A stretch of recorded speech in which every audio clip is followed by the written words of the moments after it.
So last time we were all gathered, let's remember where we were. You had discovered the Tavern of Realms, and there had the chance to meet the denizens of this particular location. People like Xanathar and Tasha and Fizben, all great renowned collectors and magicians of the magical world. And you had also had the chance to meet in person Faunus, this character who is apparently the last of his kind, dying and seeking help in repairing damage that has been caused to the fabric of space, that these realms are literally merging together, and it is only his dying power that is keeping them at bay. He entrusted all of you to go out into each of these worlds that he'd once protected and to find an item. And in that item is a piece of his essence, which he will use to strengthen himself one last time to rip apart all of the realms and separate them for all eternity. That's his plan. All of you agreed and ventured to Faerune, where you were just not too long ago. But upon arriving, you had discovered that 10 years had passed. That little girl that you had met at the fountain was now a young lady. She was a teenager. And the world had changed. What was once a small random issue with this black oozing liquid that had covered the ground and infected some of the people was now an epidemic. The crops were failing, animals and livestock were dying, people were infected, new hospitals were created. And while you were trying to kind of figure out what you wanted to do, you decided to stop by Seth's place first, this giant house on wheels. And there you acquired a few items and interesting pieces of rock that kind of merged together to form a sentence in a language that none of you have ever recognized before. You would also learn from Seth that his baby girl was taken from him, captured in the night. This Tina, Thumbelina, as he calls her, a giant buffo, an oxen, which you had managed to successfully rescue from this band of pirates. Astrella and Grimm had used their womanly wiles of seduction and face stripping to woo these pirates into just kind of a general stupor. You found them to be very protective of the two of you, and you caused enough of a distraction that Nim and Yassin were able to untie and successfully navigate Tina back to her waiting father, Seth, who took her and marched through the woods, presumably back to his shop. But since Astrella and Grimm were seemingly trapped by pirates, Nim and Yassin rush to their aid. And upon arriving, the pirates immediately fan out in a defensive position around Astrella. And that is the last thing that we saw. That is the last place that we left. And so let us go back to this beachfront, which I am turning on right now. Let us go back to the beach. And let's see what happens. So these 6 pirates, remember yes, I hear you tapping your ears. Oh, wait, hold on. Yeah, I'm holding.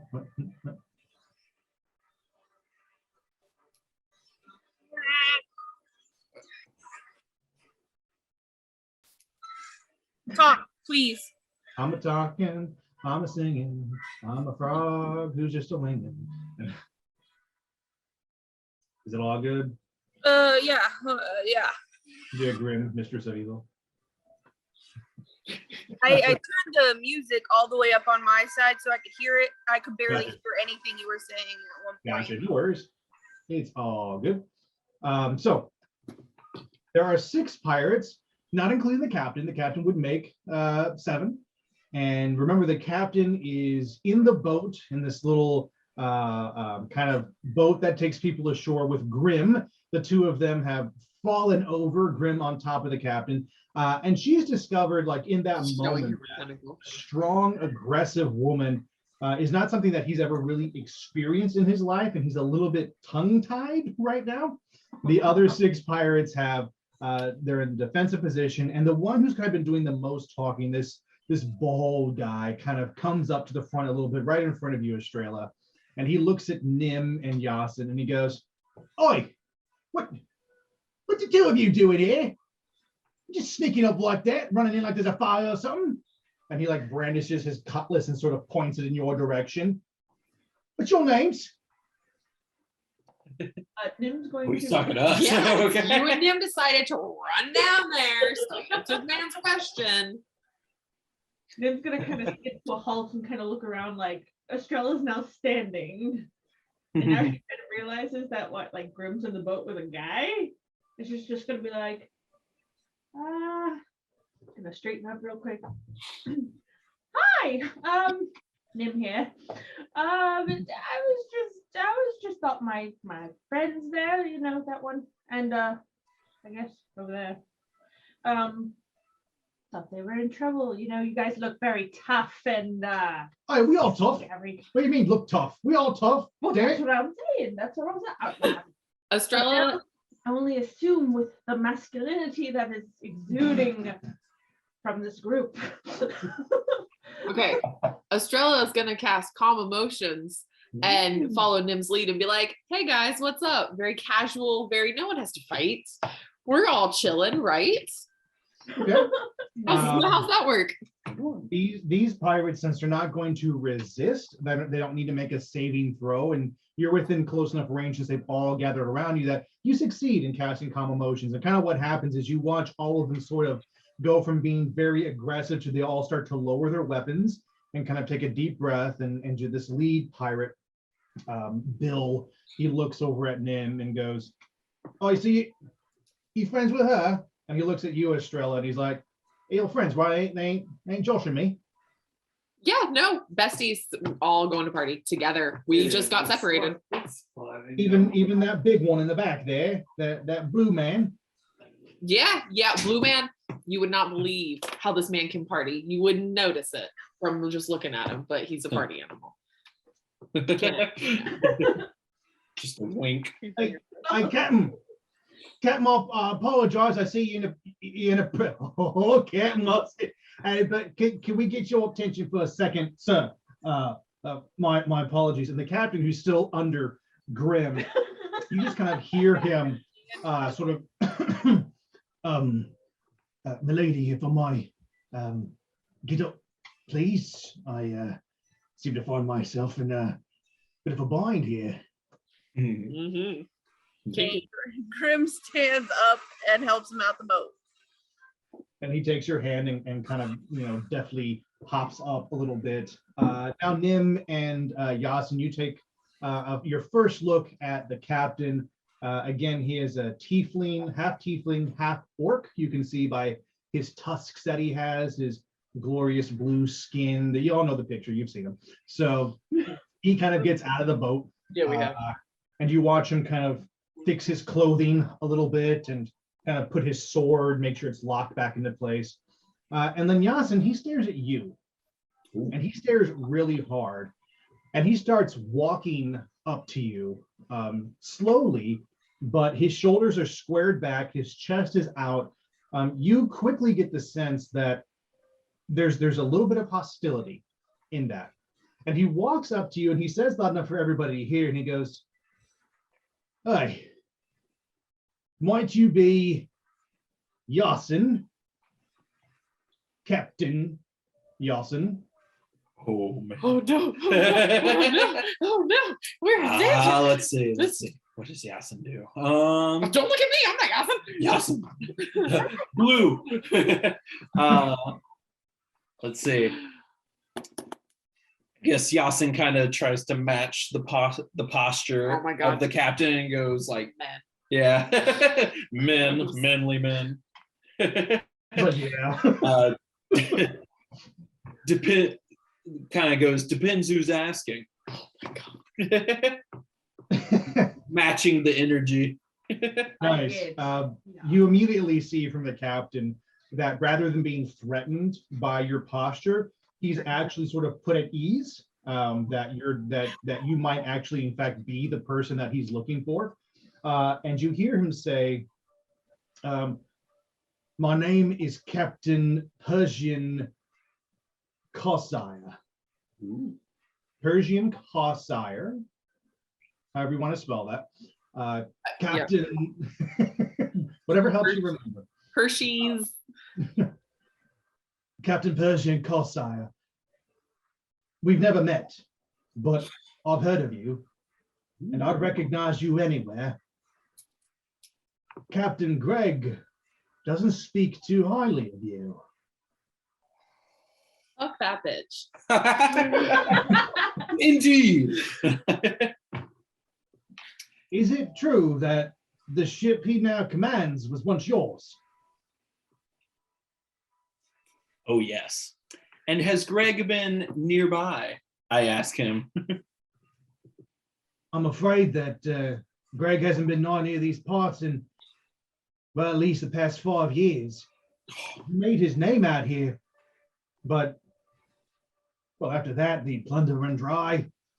When the crops and everything started, drying up and people started getting sick and dying, he left pretty quick, him and his crew.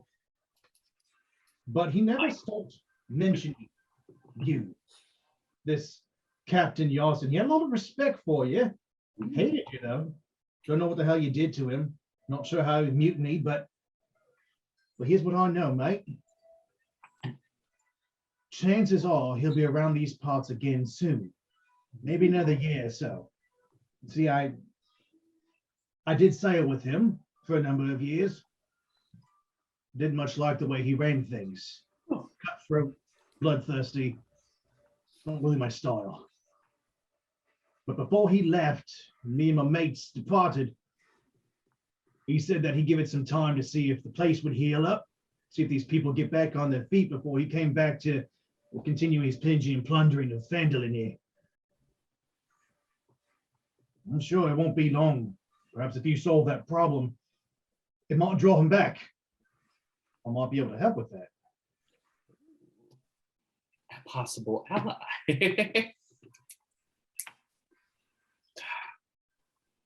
Sexy ally. A sexy ally. What? You want to say this, Captain? I guess Yassin would consider these words and then just kind of like the manly Yeah, handshake.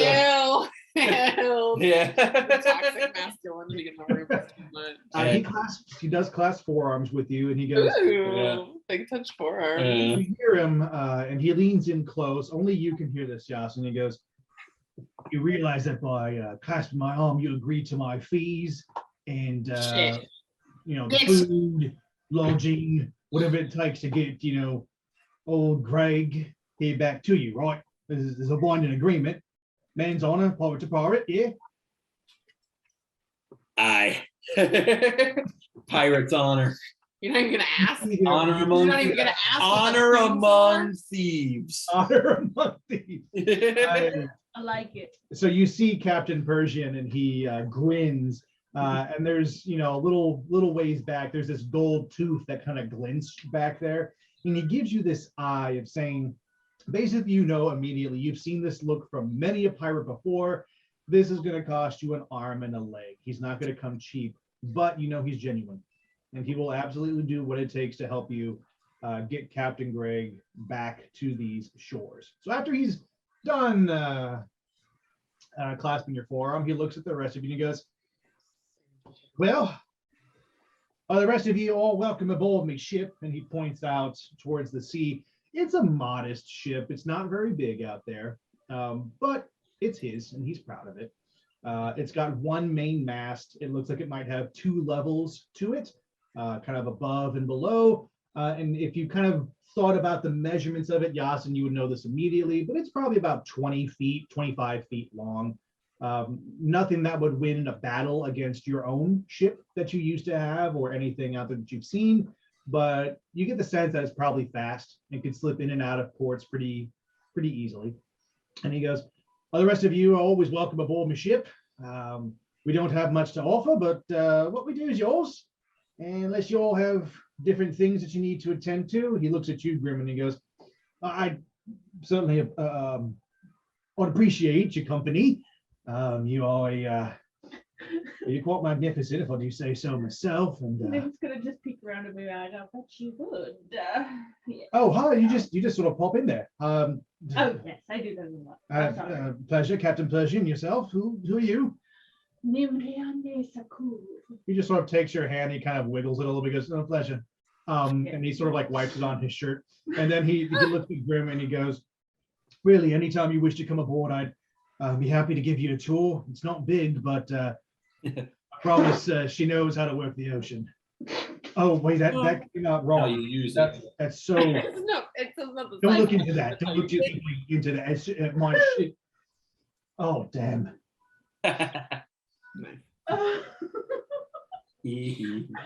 Any reactions from the group? I'm trying not to die. I don't know. I'm gonna look to Yassin. Yassin. Oh, sorry, I was writing. Let's see. And I'm going to ask, what do you want to do? What do I want to do? Well, we're friends now. We're friends now. We're friends now. We're friends now. Oh, wait, friends be a strong word, matey, but Ooh, at the very least, I'm in your purchase. You Good, have good, acquired good. me He's not in my trying to kill us. skills. He's not trying to kill us. Friendship will come later. And he looks at Grim and kind of winks. I say, let's see. I think Yassin would kind of like smile and nod and thank Captain Persian for, I guess, offering his services and even costs, whatever it comes with. And I say, try to gather Astrella, Nim, and Grim, and we go and try to find Seth with his bufo. Okay. Okay. We're gonna go check So out that. before the Yeah, we should go. party leaves the beach, you hear Captain Persian. He kind of comes up and talks to the four of you, and he goes, "All right, so in order to kind of get the ball rolling, as they say, I kind of need a little bit up front.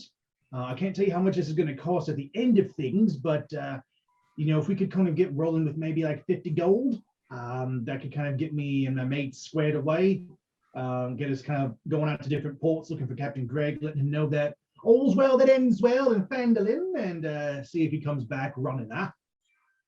I see a little diddly do there from Grim. Hey, yes, my love. So in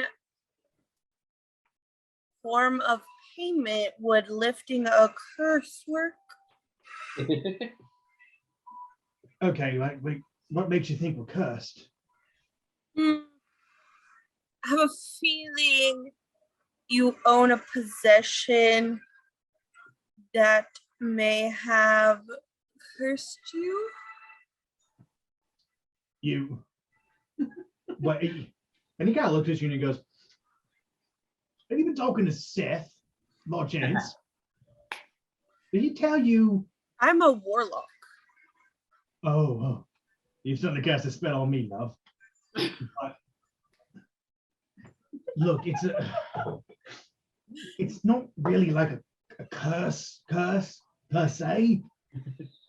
It's just that, look, I've had this rash, all right? And kind of up my hindquarters and, a bit on the side. It itches something fierce. And Seth, all right, we were just going in there looking for some powder. I know how to get rid of it. I just need a bit of powder, a little kind of, stevia root stuff, and it'd be fine. It's not a big deal. But that stupid little cat, I swear, he just wouldn't stop making fun of me. Jacked up his price since he knew I needed. And so you know what? Yeah, in the middle of the night, yeah, we nicked his cow, and he looks over and he goes, "The fuck? Did you?" I'm gonna grab his face and say, "Focus." Oh, okay. Look, it's not a curse, all right? It was just a moment. And I'll tell you, I'll tell you what.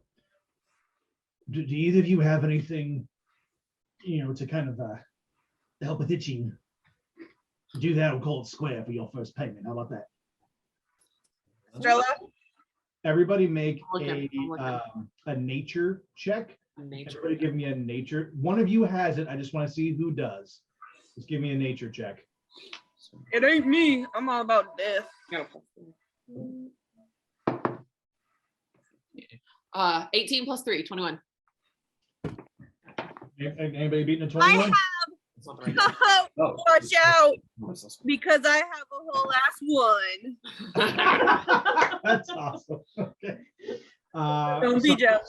So Estrella, you do possess the herb that he's looking for to help with that. You know all about it. The rash healing. Crossed it in I your can travel. contribute to this game now.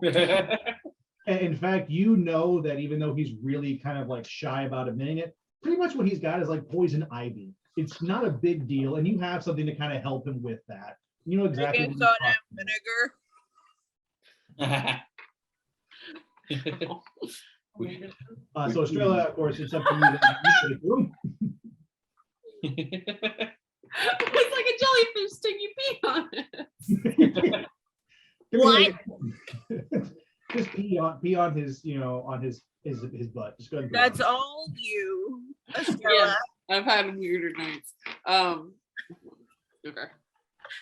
Uh-huh. So are you going to give him this item? Or are you going to withhold it? Yeah, no, I'm gonna give it to him. Save us the money. I'll help him out. I'll be very super nice and discreet about it, and just kind of pass it to him and be like, use it twice a day. Follow up with your doctor if this does not help. And I'll give. You see him take it like he's taking some sort of a drug or something and kind of put it inside his vest. In the and look palm of around. his hand. Yeah. We do the little handshake thing. You just can't see it. Yeah. And Yassin gives him 5 gold. I'm giving him 5 gold. And he takes the 5 and he goes, "Huh, all right, mate." Put that into his satchel. And he looks at all of me and goes, "All right, consider the services rendered for now. So here's the plan, Captain Yassin. My men, we're going to hit a few different ports, stir some waves, see if we can get his attention. If we can, we'll direct him here. I don't know how long it's going to take.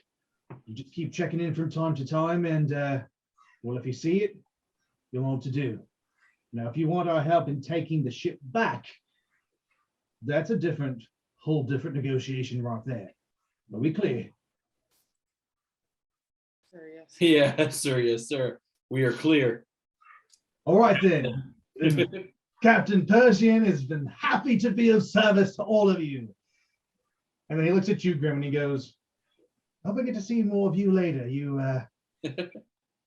Well, I just hope I get to see more. Anyway, we'll be off then if there's nothing else. Well, mate and I need to finish some grog and then get to sailing." And you watch him kind of wave. There's nothing else from anybody else, correct? We're all good? All good. Like it's a little bit. You kind of you swear out of the corner of your eye that you watch him like reach out to catch something, but he kind of just swirls and bows dramatically, and then goes back to his men. As the 4 of you leave the beach and make your way into the woods to the path where you last saw Tina the Bufo and Seth as he marched through the woods. Which of you has the highest survival? Just flat number of survival. Tell me what your numbers are. What do you mean? So under your list of abilities, like acrobatics and athletics, at the bottom you'll see survival. What's I have a mighty 3. +3? 0. 4 from Yassin and Green. Survival. It should be the last one on there, on that long list of stuff. It says like wisdom, survival. Oh. And then You need to go to your abilities, I think it is in the app. It's just like a little separate window. You kind of click to see all the other windows you can go to. Extra? No. Not like Your pluses that you add to things. Your skills. It's under Skills. skills. Skills. I got that. Yeah, it's at the bottom under skills. Okay, which one? survival. I don't even see it. Should be all the way at the bottom.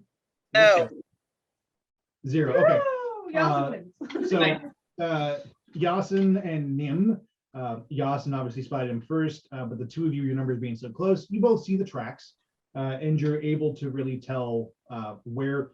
In fact, after a certain point, all of you can tell where this giant thing has gone when you look for the right signs, because its horns are not too subtle. There's cracks in the branches, there's some gouges in the trees, definitely big cow hoof prints in the ground that you all notice. And so you follow this trail back, and you just rolling randomly. Oh, Makes me you're nervous. 17. Nice. Oh my As gosh. you are I don't making like your that. way through the woods, kind of out of the trunks, 4 people just pop out. You notice that you're surrounded, 2 in the front, 2 in the back. And you hear this lady in the front. She comes out. They're all dressed in hoods, very dark colors, greens, browns, and blacks. They blend in very well into the woods. And this feminine figure who kind of steps out as their leader, she brandishes her dagger and she goes, "Let's just make this quick. Give me your valuables and you'll be on your way." Oh no. Oh no, we're getting mugged. I'm going to use my. I can't pronounce this ever. Thaumaturgy? Yeah, yeah. Yeah. I'm going to darken the area and make thunder crackle.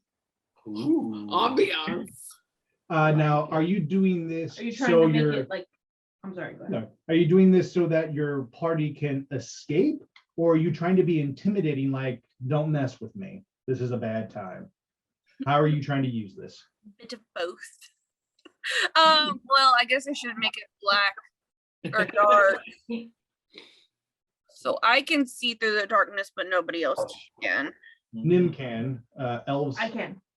Astrella should be able to. Elves have I dark thought it vision. said Everyone that uses even- Yassin.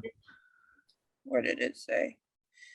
I mean, that's cool if they can. I just remember reading something about people, but maybe it's because they're different.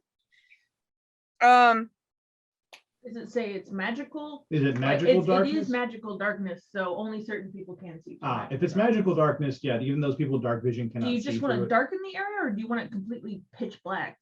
Like, I guess we'll just do like darken it, and you hear thunder, and my eyes change black.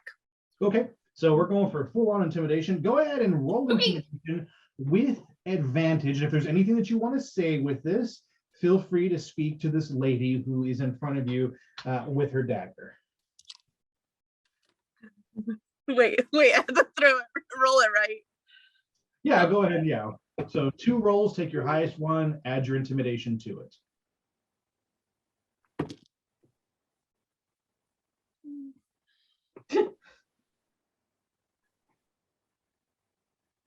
I hate the app. I shouldn't have used this. Just go to skills, and then you're going to look at intimidation.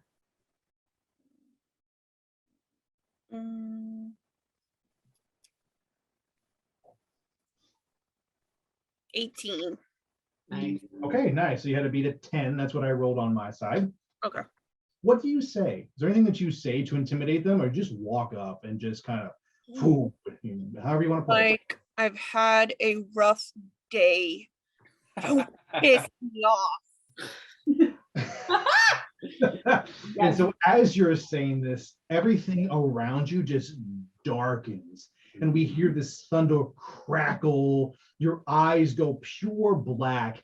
And this lady who's in front of you, you just watch the knife just start to vibrate and shake. And she like grabs her hand. She goes, Boys, let's be scarce. Don't. Sorry. We'll leave now.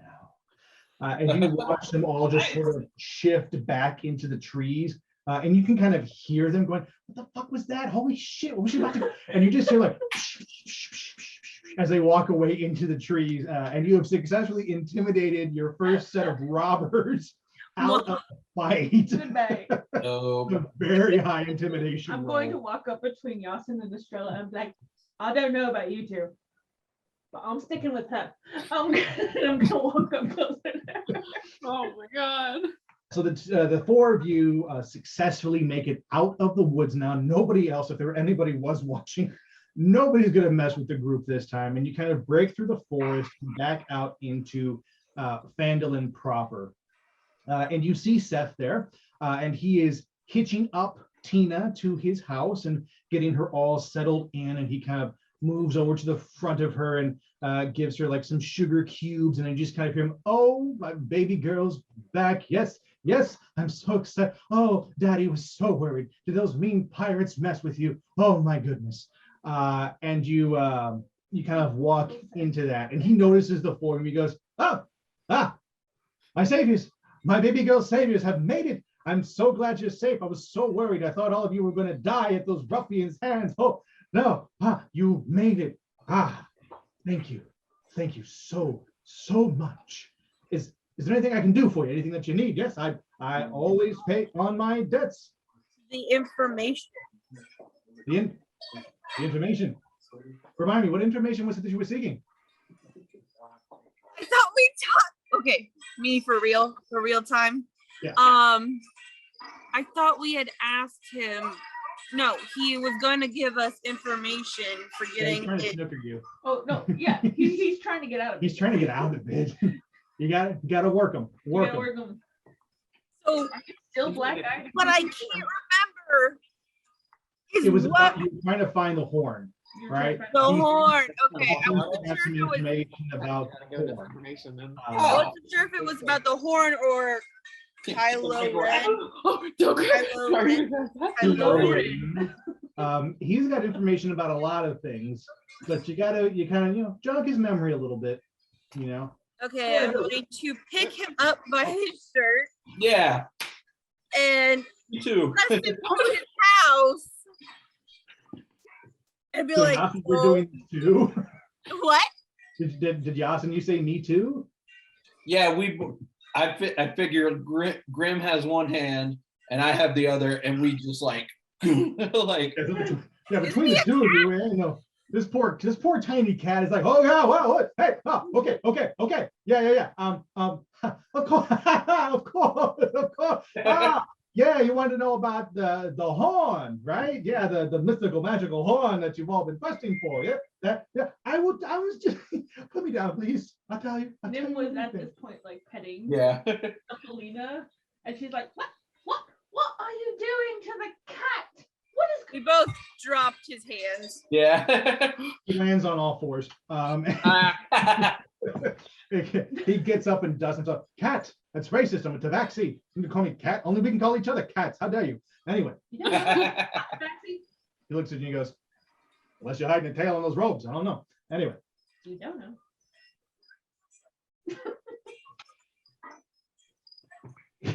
She's gonna hiss back. That's a lot to unpack. So rude. So Hi, elves, I swear. You pissed me off. Anyway, fine. I will tell you what you need to know. Look, there may have been a group of travelers that had come here before all of you, claiming to also be looking for this horn. I may have sold them a bill of goods, but I do have an idea where the real horn might be.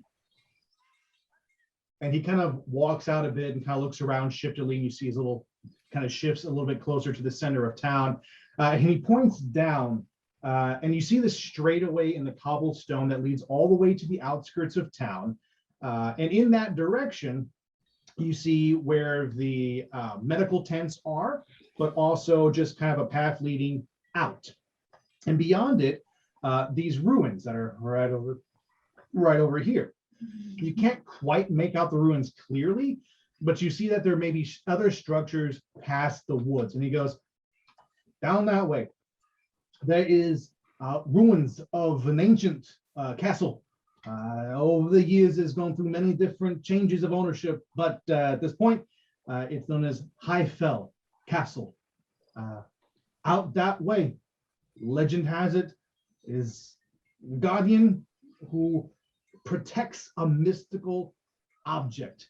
I can't tell you much more than that because no one has successfully come back from venturing into that area. Very dangerous, go at your own risk, but if there were to be any kind of a mystical, magical hooey-dooey, it's probably over there at Highfell. I don't know about the Guardian. I don't know anything else about that, but that is where I would put my money. And I'm a betting man, and I would bet hard that it's out there.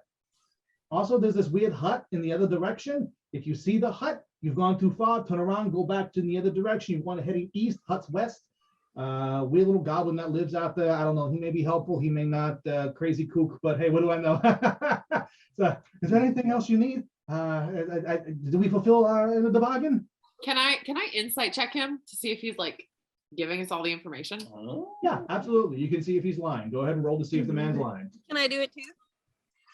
Yeah, if you want to do it too, sure. 14. Okay. And Grim, what did you roll?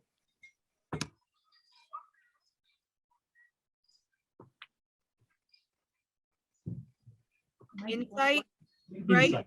Mhm. Mhm. It was 5. 5. Okay, so unfortunately, Good Grim, job. as far as you can tell, he's telling the truth. You feel that you've roughed him up enough. You and Yassin have roughed him up that he's telling the truth. Astrella, you get the sense that he's telling the truth, that he's told you everything that he knows, but that he's holding one thing back. You're not sure what that is. You're not sure if it's pertinent to the mission or not, but he's just a little squirrely. Hmm. Aw. Yeah. Aw. Side note, Yes. can I find out through a whisper what was on that tablet? You can. You can find that anytime you want. You just need to be able to look at the tablet, kind of The thing that put the Nim has? pieces together. Nim has it in her pouch right now, so you would need to physically see it and just take a hot second with it. But yes, you can translate it anytime you want. Okay. So Interesting. Stella, what do you want to do with that information, knowing that he's probably hiding something?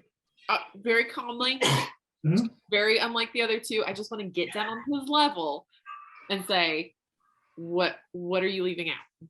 Just ask him what are we not saying? Well, what makes you think I'm leaving something out? It's very nice of you coming down to my level, though. I appreciate that. So you have no idea how hard it is to crane your neck all day, No. every day. Holy shit! Every oh, I'm sure. what makes you think I'm hiding something? Yeah? And I'm just gonna wait. I'm gonna make the silence awkward for him. I'm gonna smile and I'm gonna wait. Okay. Okay, fine. Look, there's one thing. Okay, there's one thing. Yeah. One thing. That's what I thought, bitch. I want to tell you. Look, I didn't say that. this last group who came through, they just want some like random adventurers that come through here looking for gold and riches and stuff like most people do. They claim that they also were here for Thornus. I think you mentioned the name. You're looking for the horn of Thornus. Yeah, they mentioned the same thing. That's weird. Mhm. Because there's only one time I've ever heard the name Thornus, and it was not good. Okay, it was dark. There might have been death involved. It's an ancient story. I don't know much about it, but tabaxis have legends. Okay, all cultures have legends around the darkness, right? We all fear the night. There's a reason we fear the night. Okay, things go bump in it. Well, nothing bumped harder than Thornus. That's all I know.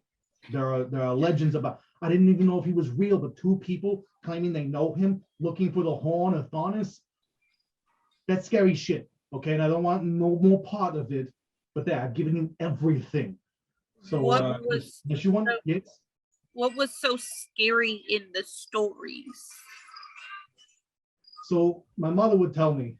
I think as we all tell our children to kind of get them to go to bed and go to bed quickly, as the sun's coming down. But she would tell me stories about this creature that would stalk the shadows. And the reason why we would have candlelight was to protect us from these shadows, because in the shadows, the Tharnus would get you. He'd be there, the boogeyman. And apparently he would sap the light from you. It's all metaphorical and poetical and hypothetical and parenthetical and all that kind of stuff. But hey, as a little kid, I like, hey, shadows bad, light sucking, don't like it. So stick near the candle, go bed quick, wake up the sun. That's kind of how I treated it. I tell the same story to Thumbelina here. She goes to bed like that. Let me tell you. But I always keep a candlelight on at night. I just, it's stuck. Shit, it's stuck. It's getting dark now. You two done? Anybody want to buy anything? I'll go. I need to lock up. Okay. Are you good? Astrella, right? Thank you. Thank you. You're so kind. You're so kind. The way you intimidate me. I've never been intimidated like that before. So gentle. Still sort of shit myself a little bit, but thank you. It's so good. If there's nothing else, I'm going to lock up for the night. If you need anything, I'll be here in the morning. As soon as dawn cracks, I come out. Good night, everyone. Good night, Seth. And you watch Seth do what he did before. He locks up his front door, make sure that's, he jiggles the handle 2, 3, 4 times, just make sure that's locked up. And then you see him take these different cat perches up, locking different windows until he gets into the top window, and he kind of crawls in that top window and closes everything. And you watch Tina just sort of settle down for the night. And she gets into a comfortable position. There's some hay that's kind of next to her that she can graze on through the night if she wants to. And you notice that on the front of his carriage, he does have 2 candlelights that are on for Tina, just to make sure that she's always in the light. And that is the end of your encounter with Seth. So before you have a few options. You can, there is the hospital that I know that Astrella had mentioned she wanted to check out. There is the tavern, where you have heard there may be more info to find about the one person who seems to be keeping the blight at bay, this bard of bards known as Kirin. That seems to be when he came to town, things have got a little better. And you also know that further past the medical tents is probably where your quest will eventually take you as you hunt for what you now know is officially called the Horn of Faunus. What would you like to do?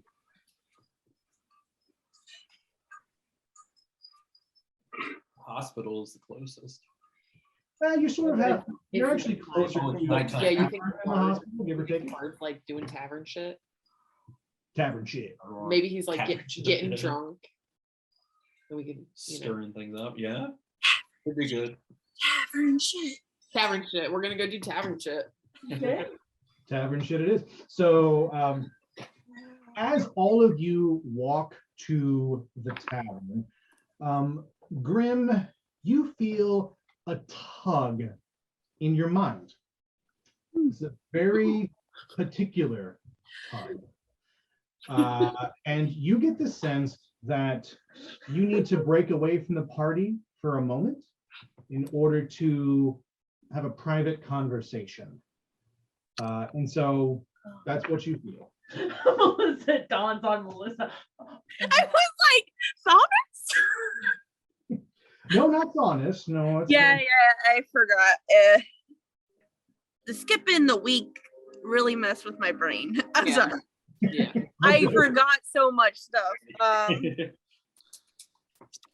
Okay, I'm going to let them slip into the tavern and tell them I'll meet them in there. Okay. All of you are just going to go ahead and walk into the tavern? Yep. Excellent. So, Grim, where do you go? Is there an alleyway? There is, in between the tavern and the kind of stalls where all of the different shop owners and stuff are. You notice that there's sort of a little back way kind of in the shadows of the tavern itself. It feels private enough. I'll walk back there. Okay. So as you walk back there, the tug gets stronger. It becomes annoyingly strong, kind of like holy shit, stop already, strong. But as you get into the shadows, from them steps out a figure, that of a very well-dressed man. The shadows almost kind of envelop him in a way that adds like a cloak to his back. And he sort of just kind of parts from that, and he sort of straightens his cuffs and he goes, well, well, I wonder how long it would take you, Grim, to finally acknowledge my summons. Sorry, give me a minute to adjust to the voice. Okay, I'm back. Sorry, I didn't know what your voice was gonna sound like. Okay, what do you want? That's it. What do you want? No, hello, Alexander. No, oh, my patron, I grovel before thee. What the hell? Oh, Grim? Alexander, how can I help you? He just sort of looks at you and grins and then like gives you the middle finger and he goes, fine, I'll take it. You haven't checked in with me recently, and I'm starting to wonder if you've forgotten our deal. I didn't ask you to go meet Thornus for no reason. I need to know more about him, who he is, what he is. What have you found? Haven't really spent a lot of time with him. Not at all, not even a little bit. A smidge, I guess. A smidge. It was Fucking spit it out, Grim. Tell me about Thornus. it was a set of stairs. That is the time I had, and I had to know what I had to do to get closer to him. Okay. You watch him sort of pull on his tie and kind of, fine, fine, these things take time, I understand. I'm impatient. Look, just as a reminder, of all the realms, of all the places that my power can allow me to see, his is the one I cannot.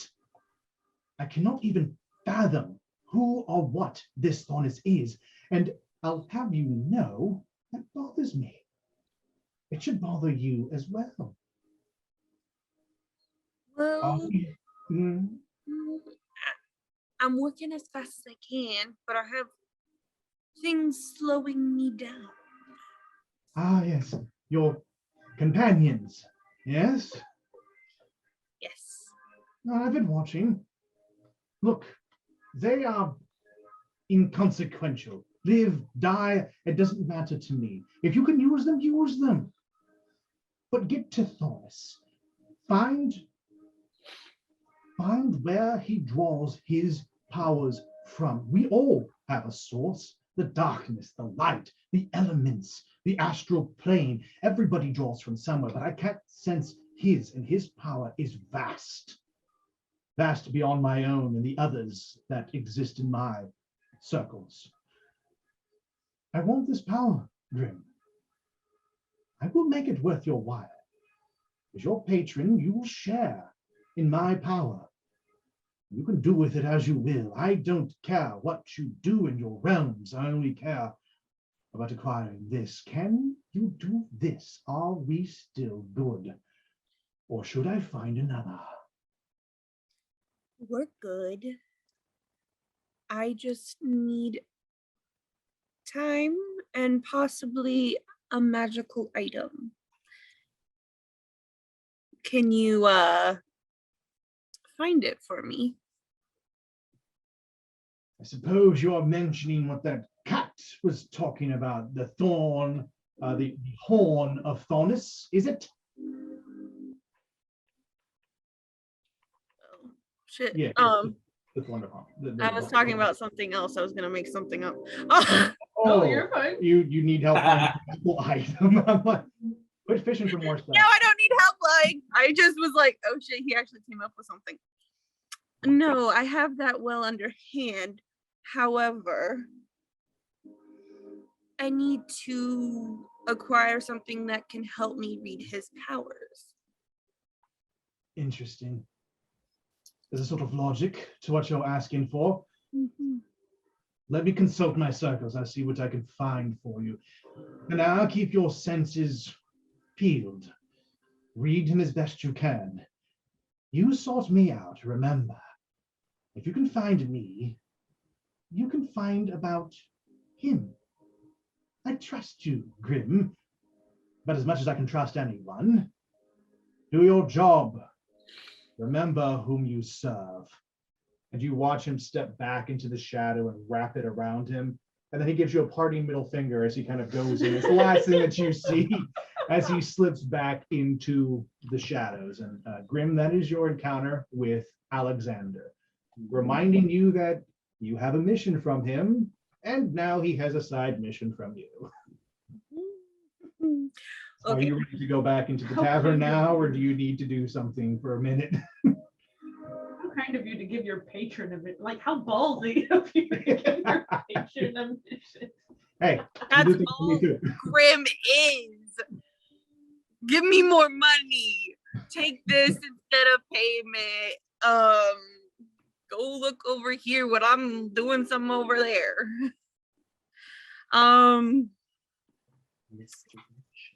I think I'm gonna head to the bar in the tavern and drink copious. So as you walk in, you notice that the sun is starting to start its setting. It's still high enough that there's plenty of light, but you notice the shopkeepers are starting to close down. People are starting to kind of make their way home or to the tavern for the evening. Quite a few are ahead of you. You also notice along the ground just patches of kind of this black venomous liquid that everybody is being very careful to avoid sticking to the cobblestone. And so as you open the door to the tavern and enter with everybody else, Astrella, Nim, and Yassin, you're already around. I get a little echo action going on here. You can hear this music coming from the stage. And when you turn to look, you see this tiefling, dark-skinned and ashen gray, colorful cloak that he wears, but a dark vest, black pants, and this mandolin in his hand that he is just deftly playing.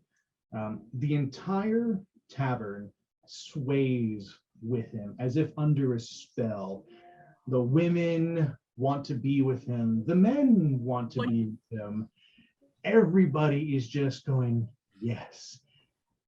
And he is singing his heart and soul out for everyone.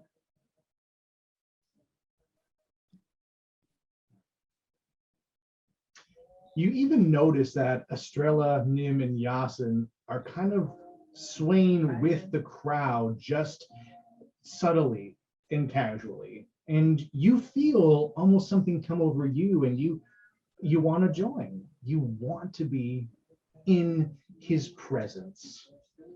You know, now, none of you are under a spell per se, other than listening to his melodious vocal cords, but what do you choose to do with your time right now? I go find the bar, take 2 corks, put them in my ear, and drink the liquor out the bottles. Love you. At the bar, you meet this little dwarf, not Toblin, but a brand new person you've never met before. You can tell he's young because of the length of his beard. He has a very short beard. His clothes are a little disheveled, kind of wearing what looks like could be just, not ragged, but definitely not changed in a long time. He's a poor guy, very earthen tones. He's got Toblin's hair color, though, as far as having this kind of orangey red about him. And he looks at you and he goes, "Oh yeah, I don't blame you for covering your ears like that. Kirin can be a little, well, it's an acquired taste. Some people love him, you can see. Me, I don't go for that sort of thing. The first drink's on the house. Enjoy."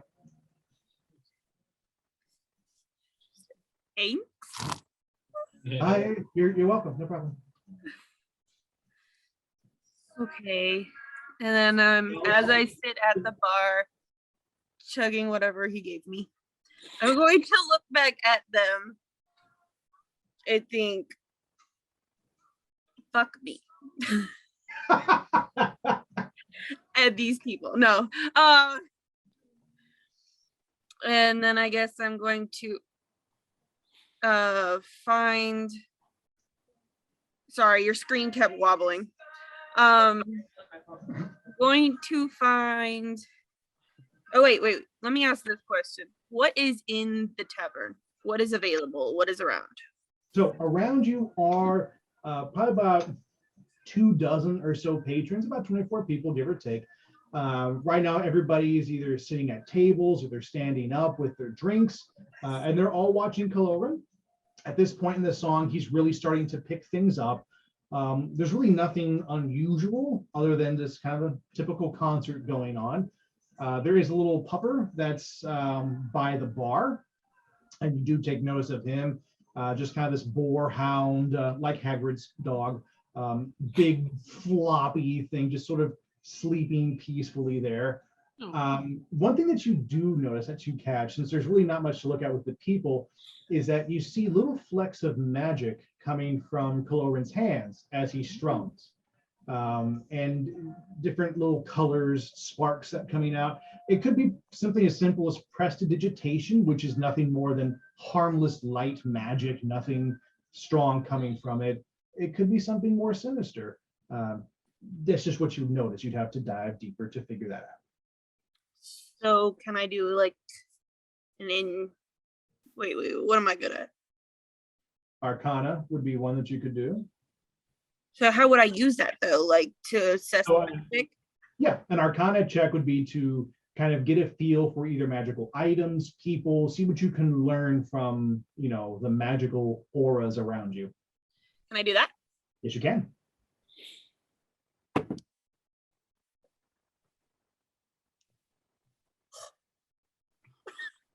Someone's excited. Oh boy. 22. 22, very good. Nice roll.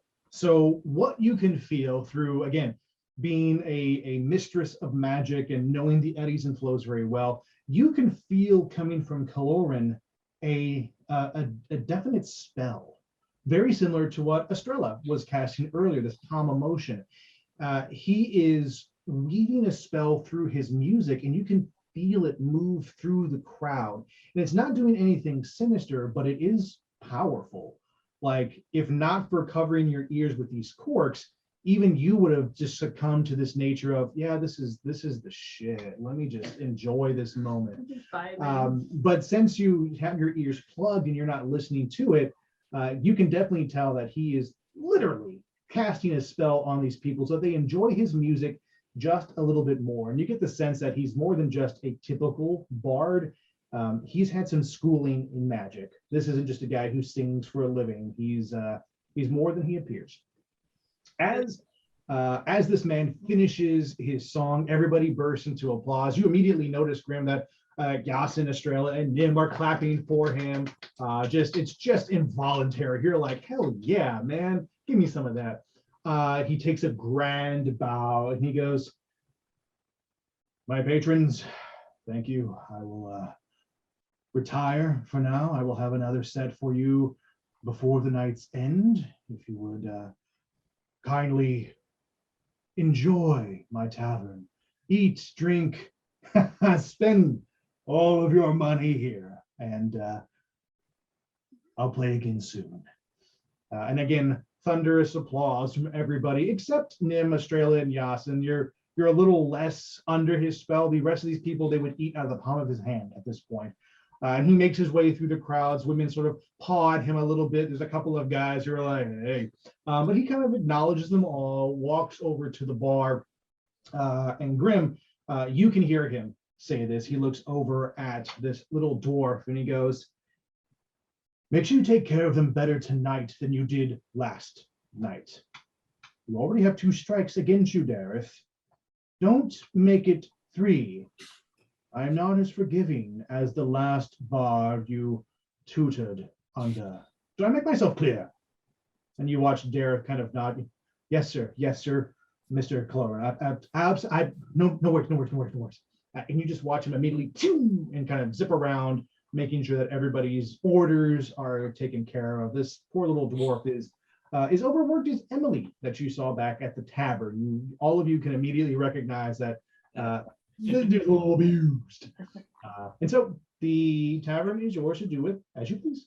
Kaloran is actually behind the bar getting himself a drink of something that is at the top shelf. He's a rather tall tiefling. He just kind of reaches to the top and pulls down this bluish liquid substance that kind of bubbles a little bit and starts to pour himself a drink and just enjoy himself.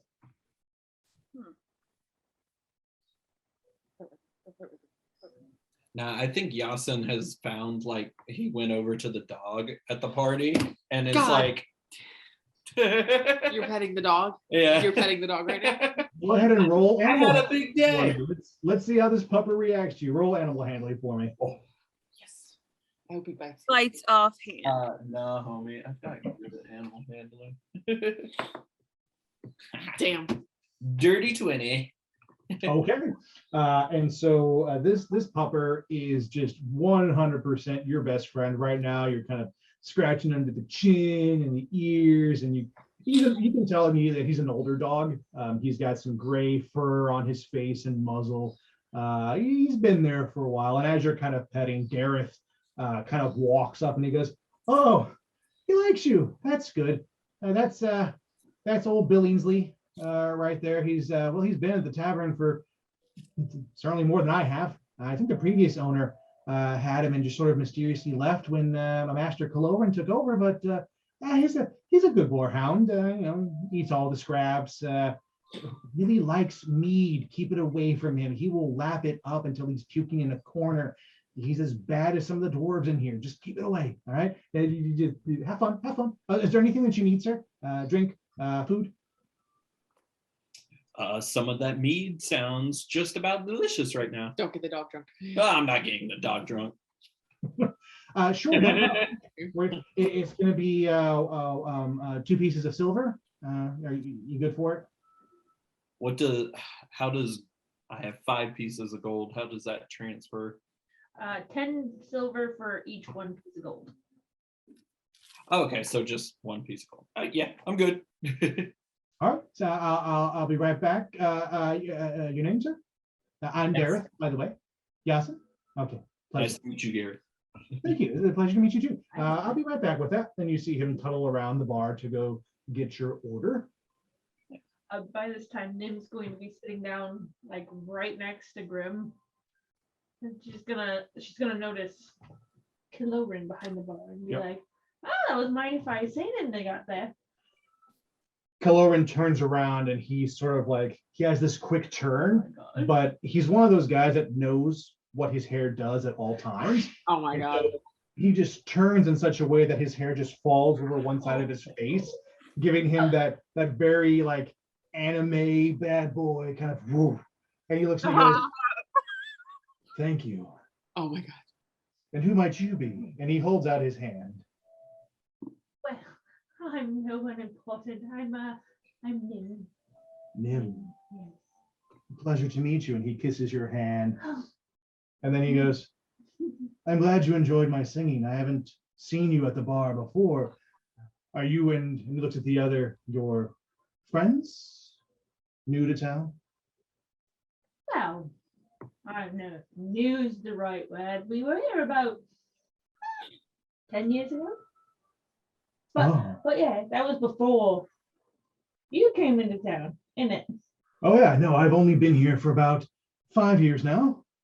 I don't 5 years, know huh? much what happened before that, but the town was in rough shape when I got here. I thought it was my duty to help do what I could for the people. Oh, so you're that guy that everyone's talking about. You are the one they say keeps off the darkness. Oh, you've heard of me. Yeah, well, it's hard Of not course to you hear. have. Are you physically doing that, Grim? Like as Grim? Yeah. Sweet. Why not?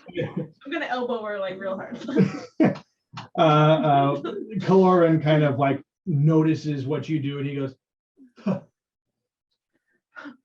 Of course, you've all heard of me. I am the Bard of Bards. It is true what you have heard. I do keep the darkness at bay. Oh my god. Oh my He god. pulls out his mandolin. He goes, Luna and I have a special connection with the land. Is I Luna find that your guitar? my mandolin, yes.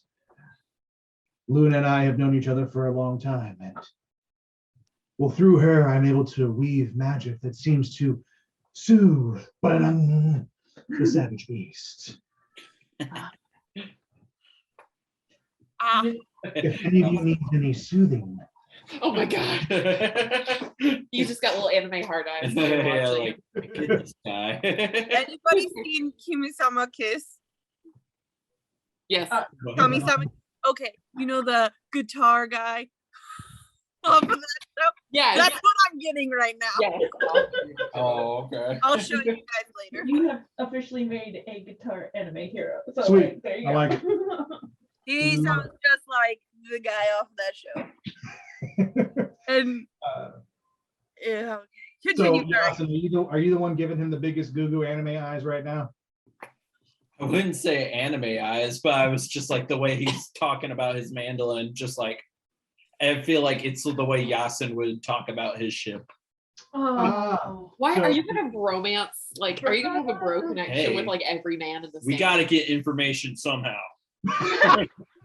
Take one for the fucking team. Is that how it's gonna go down? Are you a pirate? He's looking for some booty, all right. Yarr. Look, if you're all here for autographs or a piece of my hair, please wait until after my last performance. I might have a lock or two I can give. And he sort of looks at you, Yassin, and notices kind of like this sort of endearment that you have. And he's not sure how to place it, but he just gives you a wink to see how it works. And sort of just kind of winks in your direction. Nim's gonna lean I across don't think the I get this bar. one. You mentioned maybe just like Yasin's like just a little nod, like like all right, don't push it. Lauren I gets what, understand you.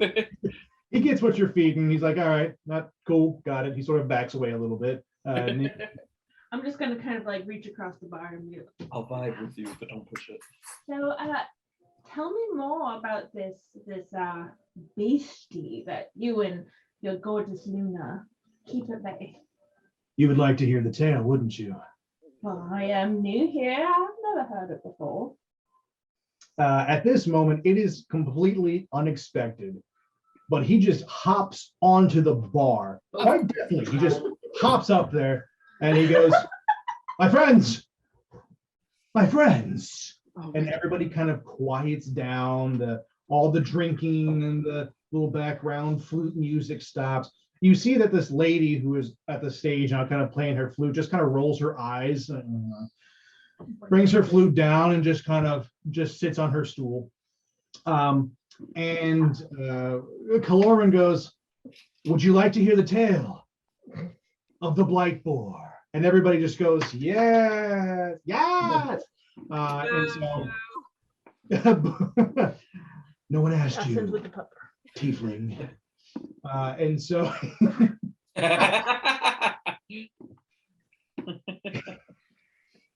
he just rolls his eyes. And he goes, "Ba-da-dum." When I first came to this town, a spell was over it. Darkness, as dark as the blight on the ground. Ba-da-dum. A beast from the woods came forth, its hooves marching to a horrid sound.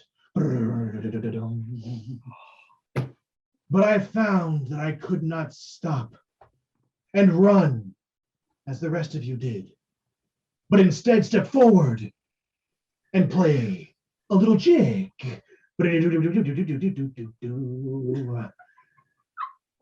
And my music doth soothe that savage beast. Back into Are the you sure you woods. haven't watched this anime that I'm talking about? And back into the woods, the blight ceased. And every so often, that giant pig appears. But fear not, because Kirin is here.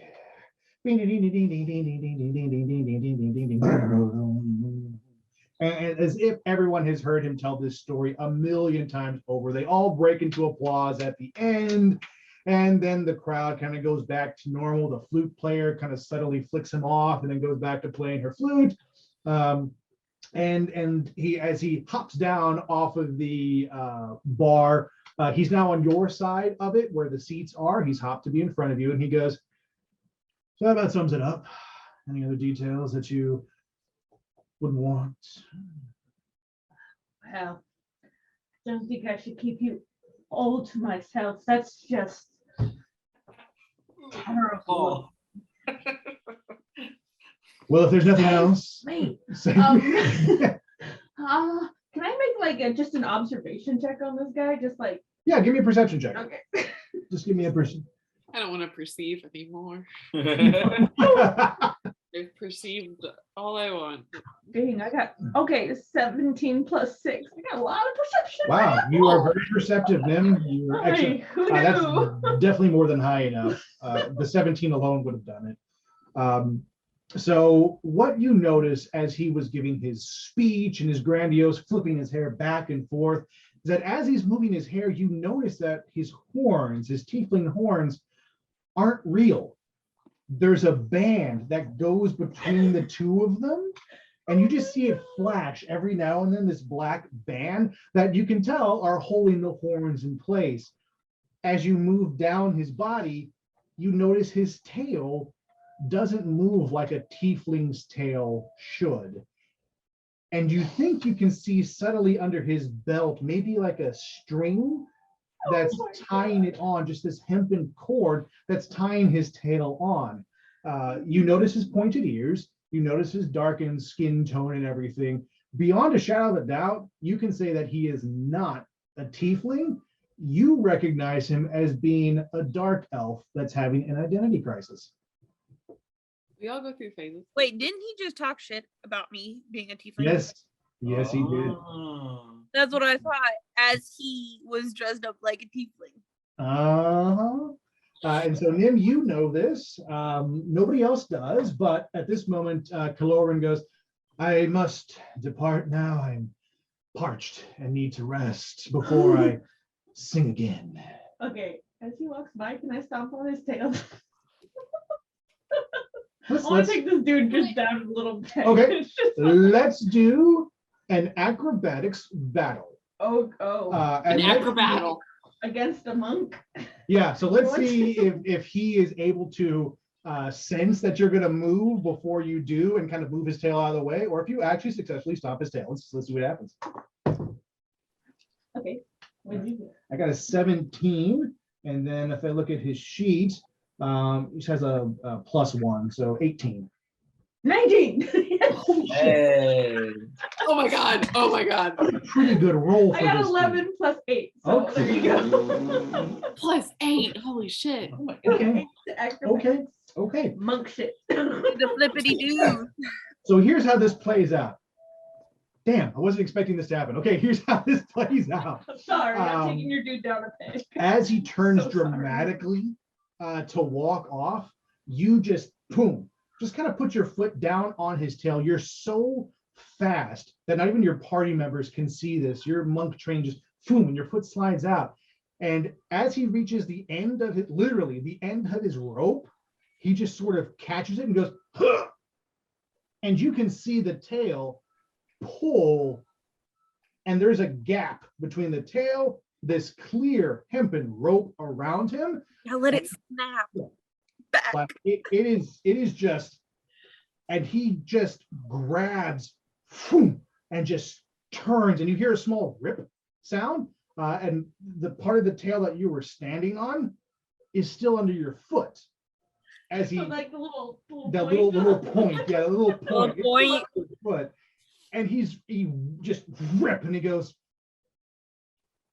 and his face looks like he might get ready to cry, and he just runs as quickly as he can backstage, back behind where the bar is. There's this door that opens and closes, and all you can hear is just this clip clop, clip clop, clip clop, clip clop of his heeled shoes as he makes his way back in this kind of and as you look around the bar, there are at least 4 or 5 patrons who saw this play out, and they all go, oh, and they have this look on their face like their hero has been taken down a notch, and they're all like bright red, and they cannot believe what you've seen. And you have under your foot still this piece of his tail. I'm just gonna scooch my foot like around the front, and I'm just gonna leave it under there for now.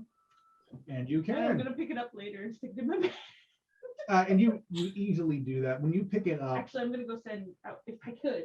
I'm gonna try to send crumbs. Just be like, Oh, from. pick it up.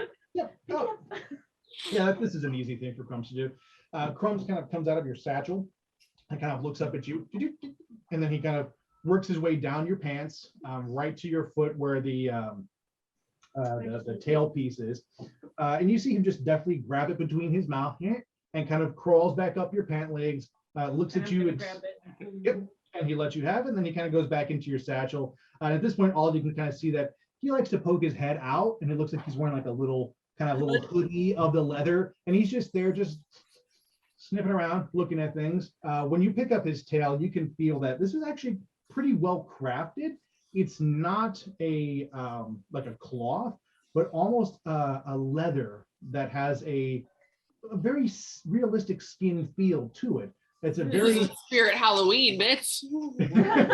it's very well made leather, very soft, well tanned, nice color to it that matches his. But on the inside, you can see cotton stuffing that he used to kind of fill it out. You have acquired Clorin's tail. You want to add that to your tail tip, just the tip. So you can have fun with whatever you want to do with that. It's there, it's yours, it's easy to keep. Question. Yes. Is it from a real tiefling? Do you want to grab and find out? Do you, before she puts it away, do you want to? Grab the tip, Melissa. So I want you to go ahead and give me a let's do an insight check. Go ahead and give me an insight check, and let's see if you can see if it's real or not. 16. 16, pretty good. I'll let that's good enough. I said a 10 on it. So as you hold this in your hands and rub it around, being a tiefling, you know pretty quickly that this is in fact the skin of a tiefling. No. Ew. And you, it repulses you, but you've seen some dark shit in your life, so it's like you drop it in fear kind of thing. It's more of a, you know, and now it's up to you whether or not you tell the group, but you do know, you felt this. It's a specific species of tiefling that hang out more in the caves in the Underdark.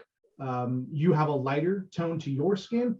You've spent more time topside, but you've heard of tieflings that live in the caves in the Underdark, similar to dark elves that they've had encounters with each other in their underground cities. You can tell this is your people. Okay, I'm going to hand it back to her and walk back to my seat and drink some more.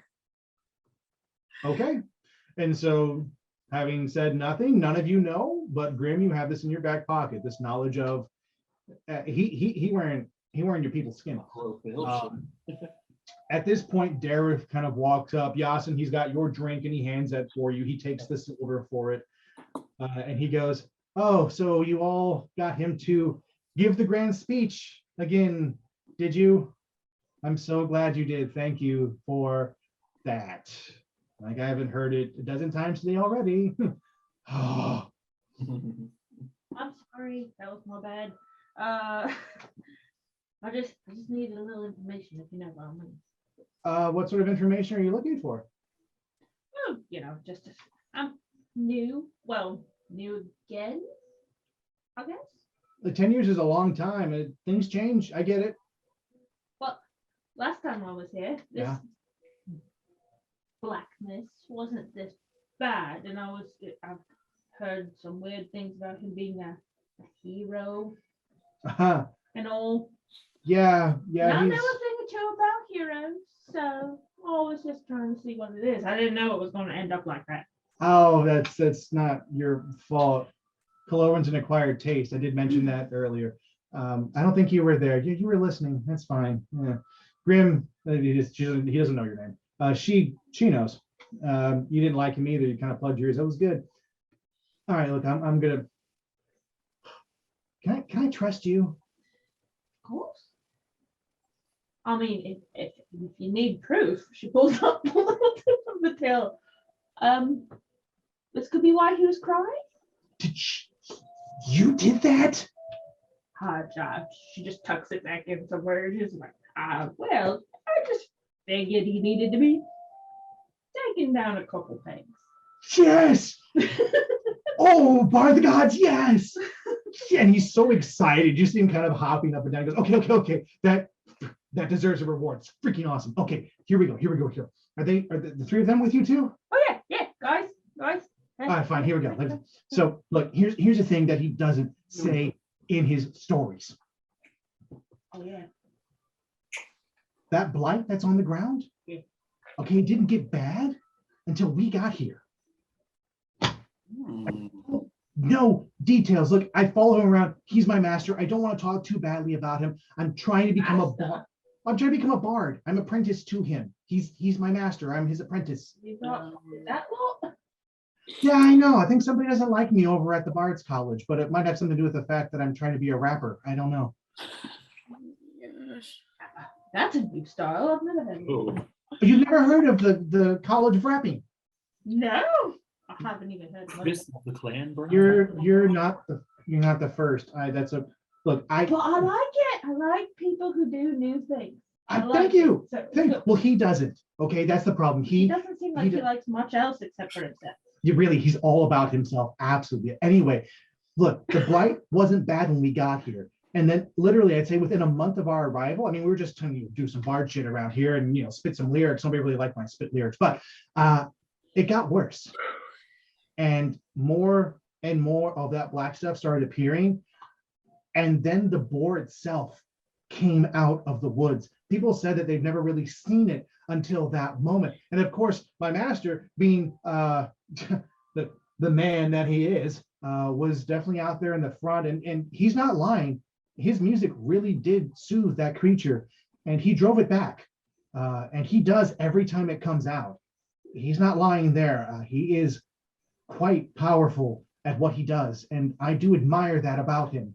But I worry that maybe this might be a little bit of my fault, that perhaps I did something wrong and maybe this got out of hand. Oh no. What makes him think it's your fault? I'm always screwing up, and he keeps telling me how bad I am at things. And Is he the only one who tells you about things? I would get picked on at the college sometimes, but bards have magic. It's something that we do. And, I chose not to play an instrument. I use my voice. And I don't sing.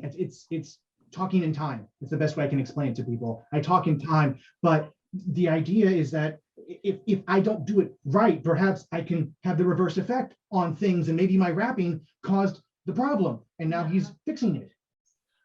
I think you're overcomplicating this situation with the rapping. Just I mean, I would love a sample.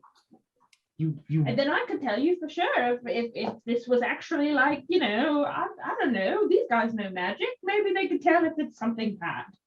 you really want a sample Yes. right heard- now? I sat through that guy's song, but I could hear yours. Well, okay. I've got a little something I could spit That's just rapper term. I'm just Oh talking. no, I'm not I'm in actually the gonna. splash zone. I understand. I'm Go not. for I'm it. not. Okay. Hold up. Is Chris about to rap? Okay, wait. I'm ready. Get in a good position.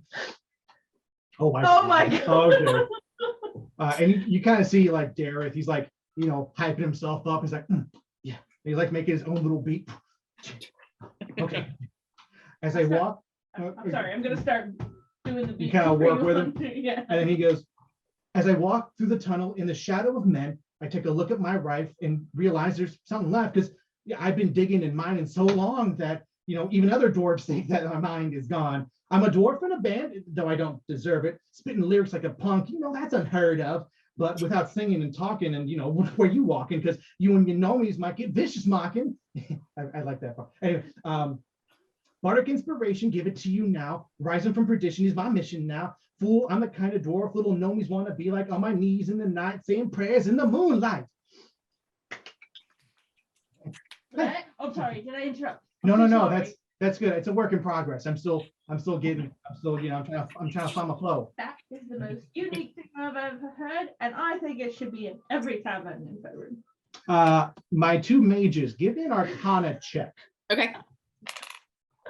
You too. You're amazing. Yep, give me an Arcana check, the two of you. Why don't you see what you felt coming from him?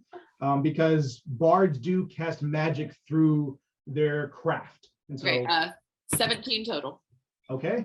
Wait, what was the Arcana. duration? What was it? The Arcana. Arcana, sorry. Your magic abilities. My magical abilities. Spitting straight rhymes, man. Whew. We see him kind of like mopping his brow a bit. Thank you. I appreciate that so much. 21. So, okay, so both of you are way high enough to feel that as Dareth was rapping, you did feel magic come off him. It was very small, but what you were feeling was called bardic inspiration, as in it was a helpful magic. It felt as if he was going to be granting you something positive. There was definitely nothing negative coming off of him at all. Cool. Y'all gonna tell him? Yeah. No, I want to like give him a high five and explain it to him and be like, "Good job, buddy." Oh, really? Yeah. Oh my gosh! That's amazing. I don't suck.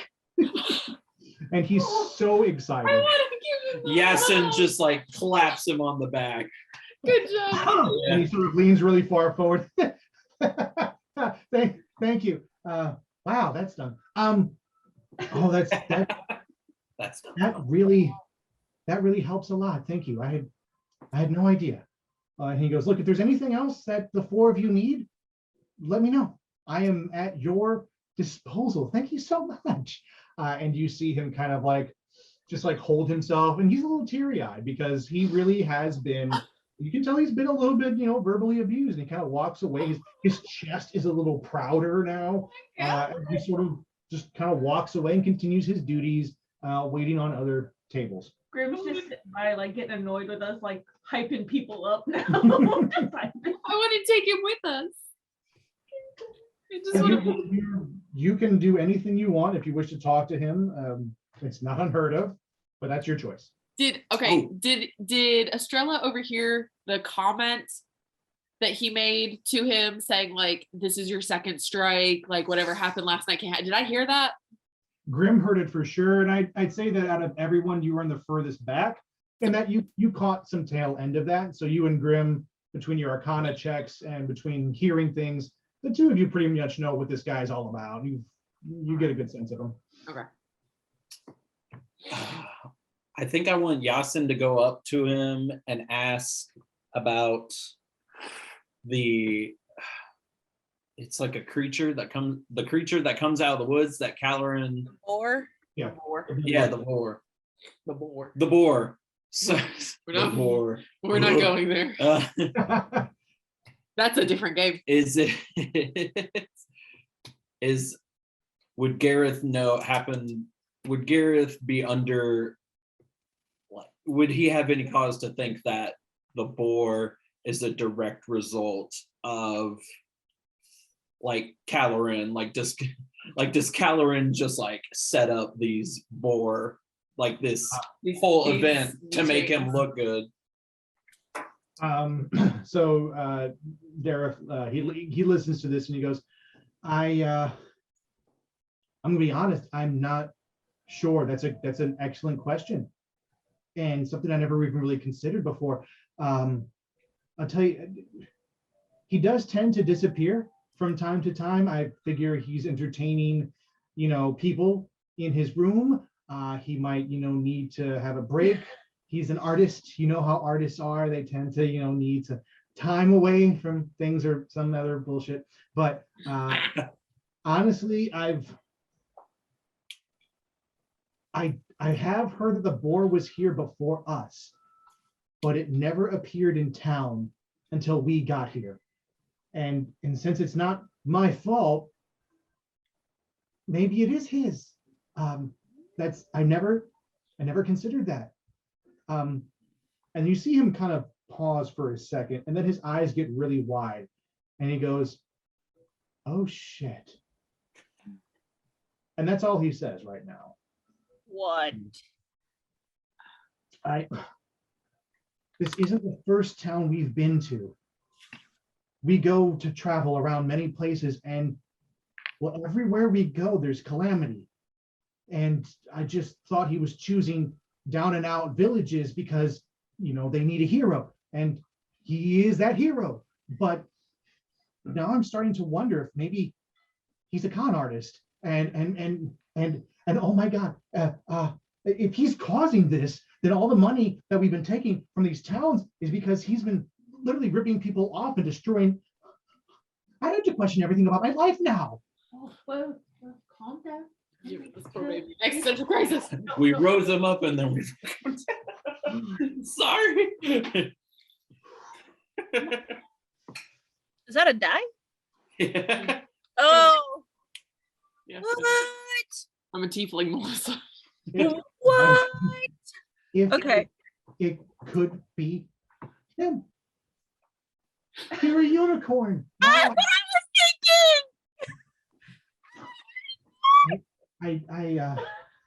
I don't know what to do about that. I have.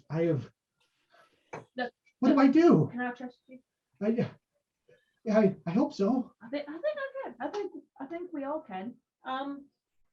Keep it on the down low, maybe.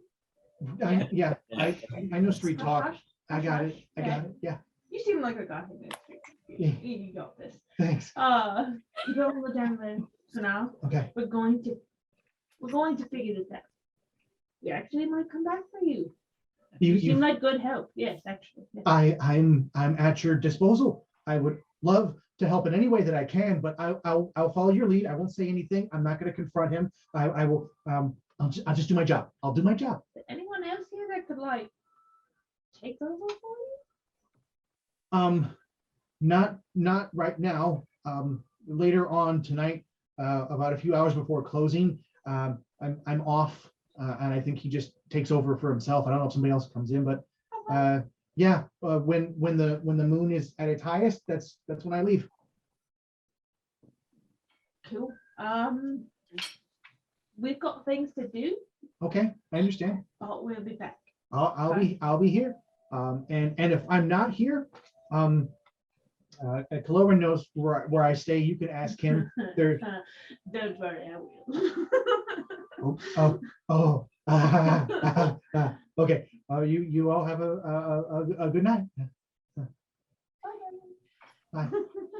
And he goes back off to do his little duties and everything. So now before you know information about Caloran, that he might actually be the cause of some of the worst that this town has experienced so far. He knows a blight boar that roams the woods and tends to come into town from time to time. You still have the hospital area that you can go explore, as well as further past town into the woods where the ruins are, and where you now know the blight boar is somewhere out there as well.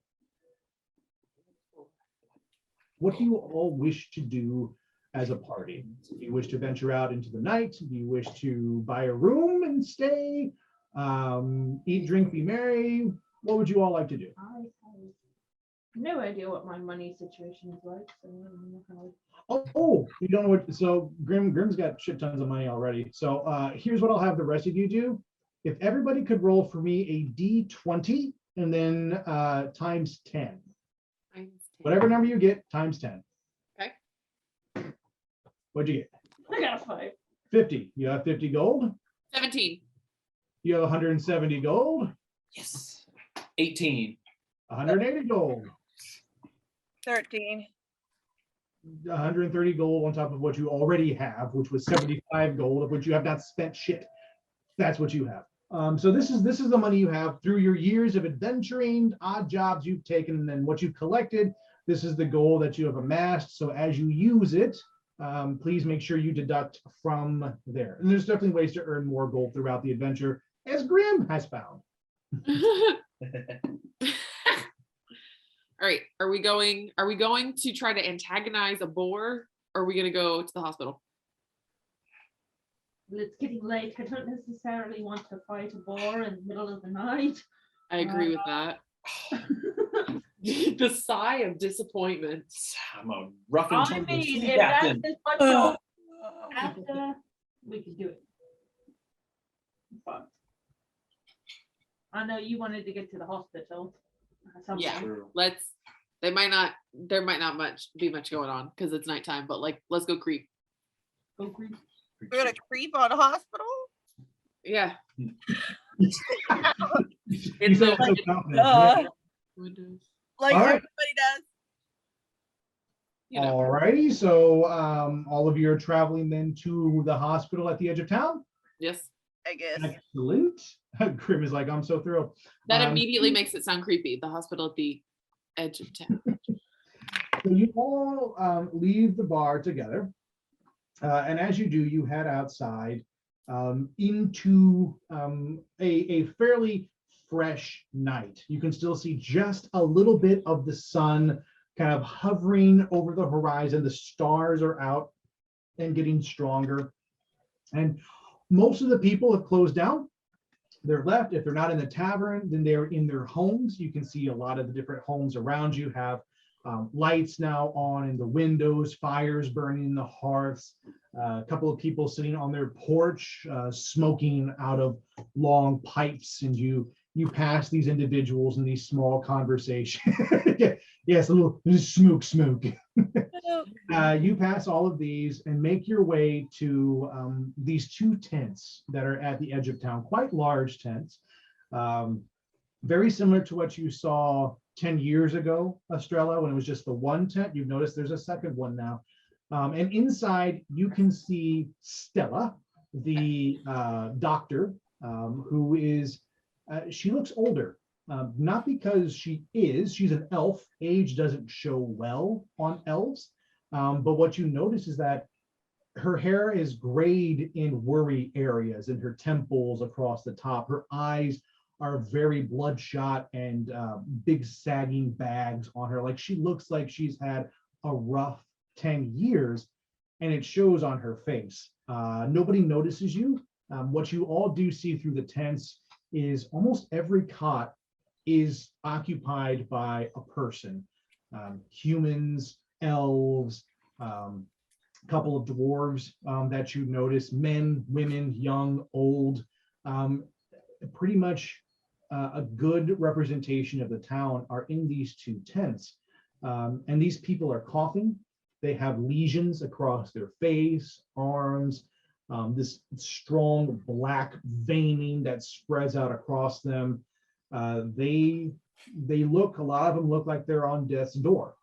And this is what you all immediately notice as you kind of walk in. Oh goodness. All right. When Stella doesn't look busy, when she's like done with the patient and walking away, I'm gonna go up to her and ask if she remembers me.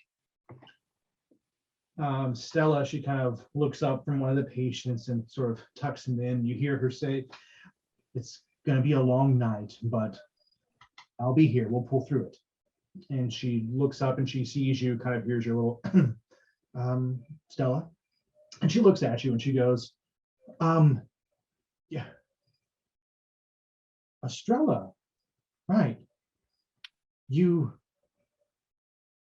stole my journal. I haven't. I'm so sorry. I give it back to her. I didn't mean to be confronting. She grabs the journal from me and she goes, that was 10 years ago. And she flips through the pages and you can tell that she's feeling each one. She goes,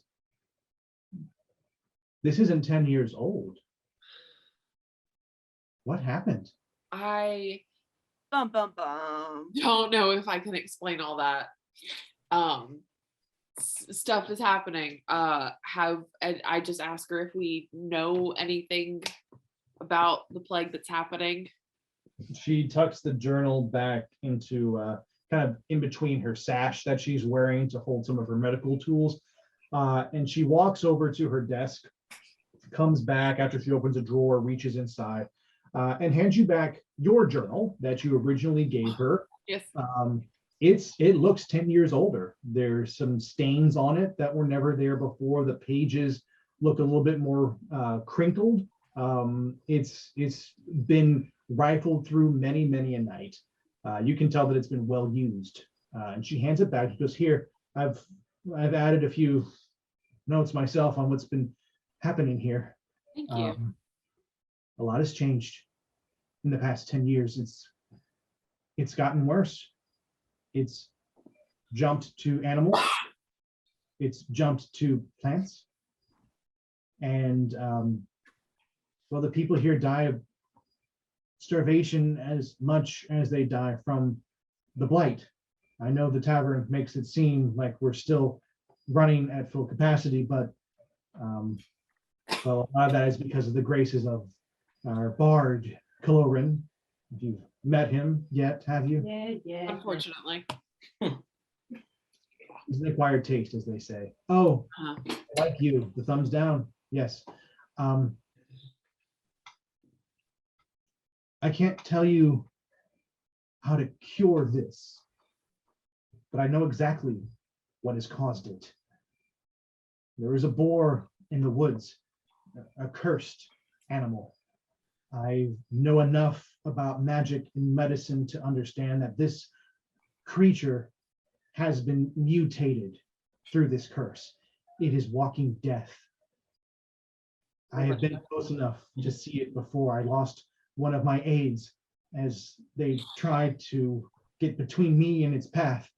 And you see she's a little bit shaken up from it and her hands are trembling a bit and she tries to calm herself.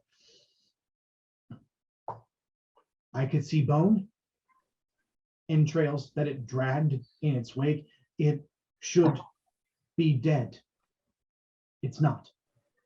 And everything it touches immediately dies and spreads like a virus. There is a strong curse on this creature. I hope that if the creature were to be defeated or cured, then perhaps it might also affect those who have touched its curse. At the very least, it would stop its spread. Ooh. Astrella takes her hands that are shaking and promises her that we're going to help her and just kind of walks away.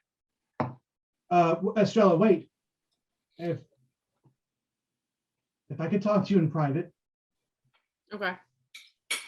And she motions you back to the edge of the tent. Mm-hmm. And you just cover your, you can all listen to this.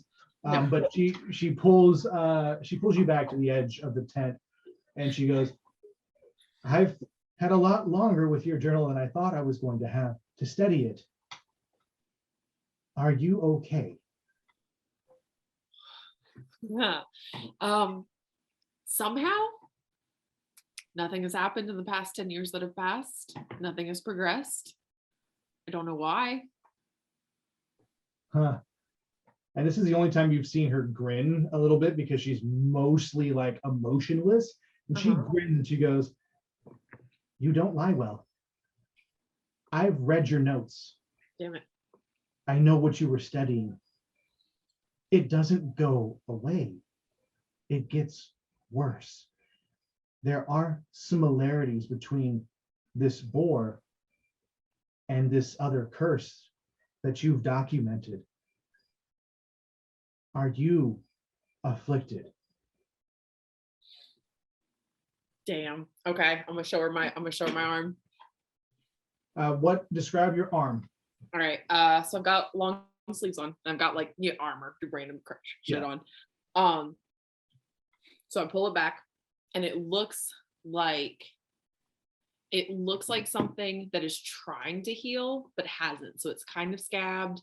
It's kind of old. It looks like it's reopened. It just looks shitty. It looks really gnarly, and Like it that looks. face. It just looks it looks like a little zombie arm. And it's starting to spread a little. You can see fresh edges. Stella is very emotionless as you're showing the arm. And as far as what the party can see, Astrella's back is to all of you. So you don't notice a whole lot of motion. And there's nothing that you can read off of the doctor's face. But she just very casually looks down, looks up, and goes, as I suspected. And how have you been keeping that at bay? Magic, herbs, everything I can try. I have something for you that may help. It's not a cure. I don't know how to cure this. And you see her go back to her desk. She opens the bottom drawer, and she pulls out a very small vial. And it's a purple liquid. Nothing super fancy about it. Probably just a few ounces of liquid. And she brings it up to you. And she kind of pops the cork, and you can see that the cork is actually kind of attached to a dropper.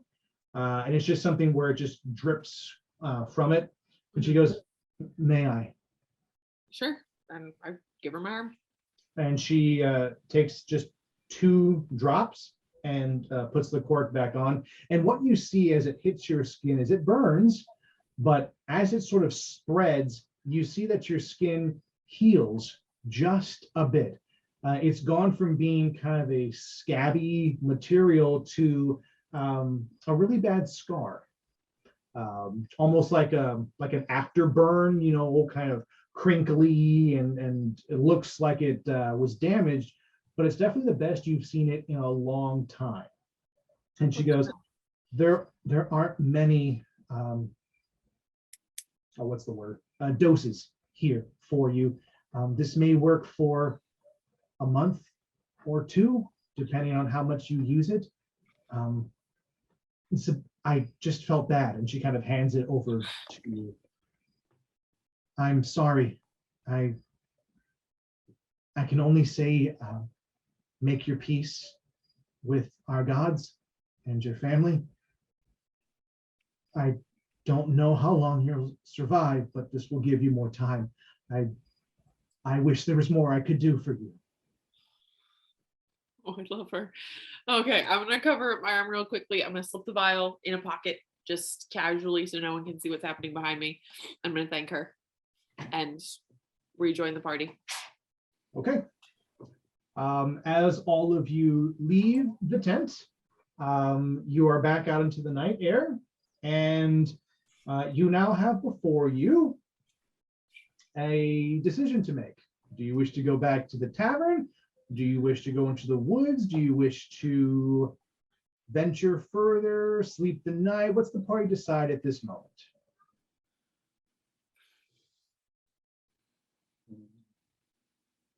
Any thoughts? Any ideas? Maybe not Night. during the night. No. Maybe we should go rest. Go sleep. Go sleep. Go back to the hour. Go sleep. Yep. All right. Estrella's just kind of emotionally drained after that, so I'm going to suggest that we retire for the night. Everybody in agreement? Yeah, we'll go back to the tavern. Yep. Nim kind of sees that Estrella looks a little more worn than she should have, just from a little bit of a conversation. So she just kind of Ooh, observant. taps around. You okay? Just tired. I'll put my arm in Nim's while we walk back, just to reassure her. As you approach the fountain, in the distance, you hear a sound. Oh no, I don't like that. It echoes in the distance, but it sounds feral, almost pig-like, Oh Jesus, But- no. quite big. And you hear it call out again. And you feel footsteps. This thump, thump, thump. And then others scream. And this crashing of trees and leaves. And as you turn, you can hear a bell going off somewhere deeper in town. Someone is ringing this bell. And you start to hear people screaming and going, no, not again. Stella comes out and you see her locking up the tent. She looks up and she goes, hide. It's coming. Get to the tavern. Get somewhere safe. Go. And again, you hear this scream come out from the woods, getting louder. It's getting closer. Thump, thump, thump. What do you all decide to do? I automatically put on my armor. Yep. Smart. On your mage armor. Pull out the scimitar. My mage armor and my shadow armor. Okay, all of you prepping up. Is that Nim's going to like release Estrella's arm and pull out her bow staff and be like, "Oh shit, it's happening!"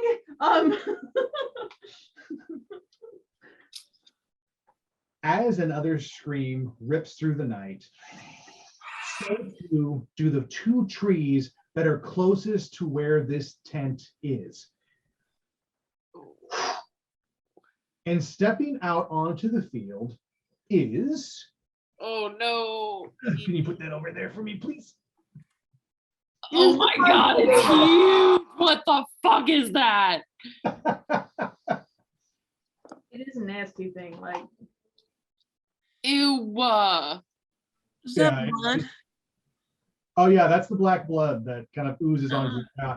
And so as it steps towards you both, towards you four, you can see the ground die where it touches. And spread out this black liquid that oozes from it. And you hear another mighty roar. And this time it is close enough that you can smell its putrid breath on the wind. And the smell of rotting flesh just reeks from this creature as it gets closer. It's covered in sores. You see exposed skeleton. Its intestines literally are dragging across the ground and they are covered in black bile. This thing is disgusting. I Gotcha. will give you all one chance to do a free action before you roll for initiative. Oh. Oh god. Oh god. Okay. Action. I'm so excited. We're finally fighting.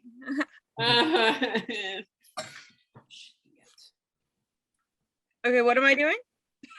So each of you get a chance to do one thing for a free action. That could be taking a pop shot at it. Maybe you want to hit it. It can be anything you want. It could be running away. It could be getting into a better position.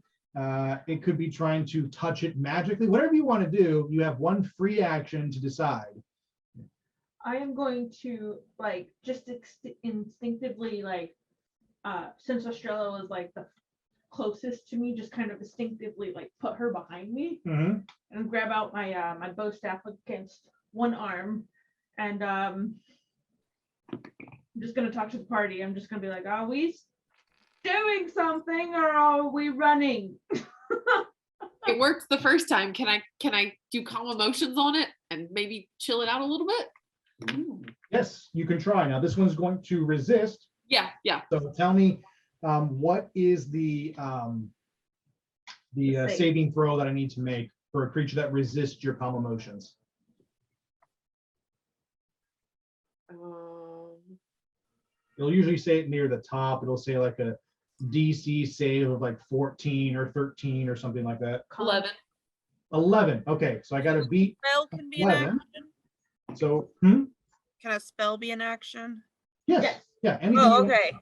anything you can try and hit it with a spell or comment. So let's see if Astrella's calming works on this creature. So I rolled an 18. Oh, fuck.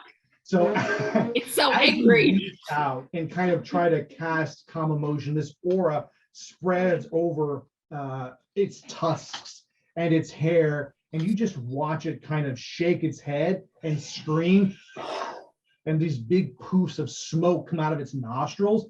And for the briefest second, you watch as its eyes go from black to red, and it just looks angrier, and it takes another step closer to I the made it ball worse. I made it worse. I made it worse. Oh, and no. comes closer. Yes, Grim.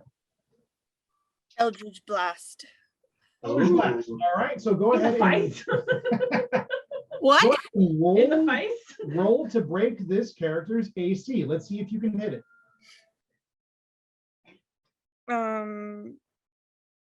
So the hit is, what does that have to do? The hit plus, You roll a d20 to see if you can hit it. I know, but I have plus Like a +2 on the spell. Like I get +8. Okay, so Okay, so you add that to your roll. hit.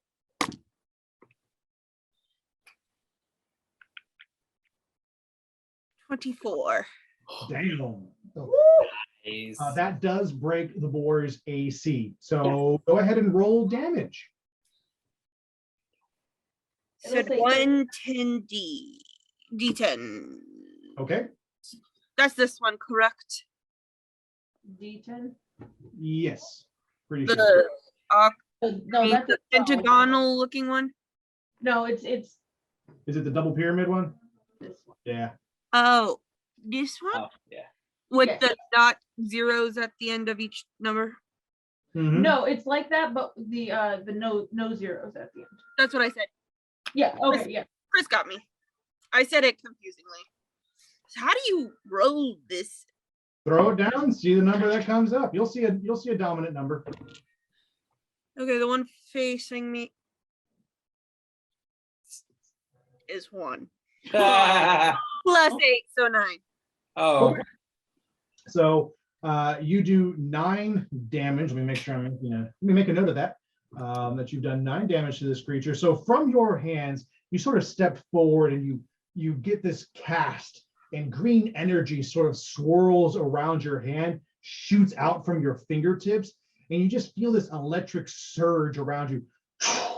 And the Eldritch Breath smacks this creature dead between the eyes, and you watch it sort of scream and kind of reel back a bit and kind of snort in the air. And you do 9 damage on this creature, but it is not down. It is not done. And it screams again in anger at you. Yassin and Nim, you both have a free action before we roll initiative on this bitch. This bit. I think I'm just gonna follow Grim and try You gonna to. hit it? Yeah, I'm gonna pull out my scimitar and do a 2-handed attack. Okay. Yeah. I'm pretty sure that you can attack twice with your class at the stage that you're in. So go ahead and roll 2 attacks for me, and let's see if these hit. Okay, so 2d20. okay, 2d20. You'll have a plus to hit next to your weapon, and so that's the number that you want to add to the roll. Nice. So whatever you do, plus six. So, oh, This is a 6. oh, 17. So 25. 25. So I rolled 25 Okay, And 12. that hits. and 12. Mhm. And Yeah, then The those the 12 does not hit. So one of your 2 strikes hit. So go ahead and roll damage for your 1 weapon attack. oh, okay. That hits. That's this one. Okay. Mhm. Do I get to roll again? 0. But Oh. does it get 6 because it's +6, or is it just 0? You can't roll a 0. That means you roll a 10. Oh, the 0 is 10. Hey, good job. Yes. Nice. We know the other dice that are not d20s. Yes, absolutely. All right, nicely done. And so you rush up, Yassin, and you throw out 2 attacks. The first one, I'm actually trying to look for it. I have loaded up some attacks here. Oh yeah, here we go. The first one that you do just misses. You're kind of riding Grimm's Eldritch Blast and rushing in with it. So as it gets hit in the head, the first one, and you just sort of miss because it wasn't where you thought it was going to be. But then you reel back and boom, slice across its snout. And you can just hear this sickening, like just cutting into it, and blood spurts out of this creature's nose. I want you to give me a Constitution saving throw. This one. Plus 2. Mhm. Ooh, jeez. And then D20. Mhm. Okay. 18. Well done. And so as this blood kind of spits out, your martial training and just knowledge that this goo, it should not be touched, you dodge and just watch it sail past you. And as it does, you can almost hear this sizzling sound as if the blood is acidic. No. And so you dodge this kind of backlash from the creature as you deal your 10 points of damage. Nim, last free attack. What do you want to do? Since I see we're going all in for this, I'm going to actually I'm going to run up, kind of like Yassin's, I'm guessing he's in more of a fighting stance sort of thing. I'm gonna kind of use one of his knees to kind of just hop up, and I just want to come down with my quarterstaff like boom, right on. Okay, so I want you to give me an acrobatics roll to see if you can successfully vault off of Yassin's knee. Don't worry, I don't weigh much. It's okay. That's a 17 plus 8. Yeah, that's more than enough.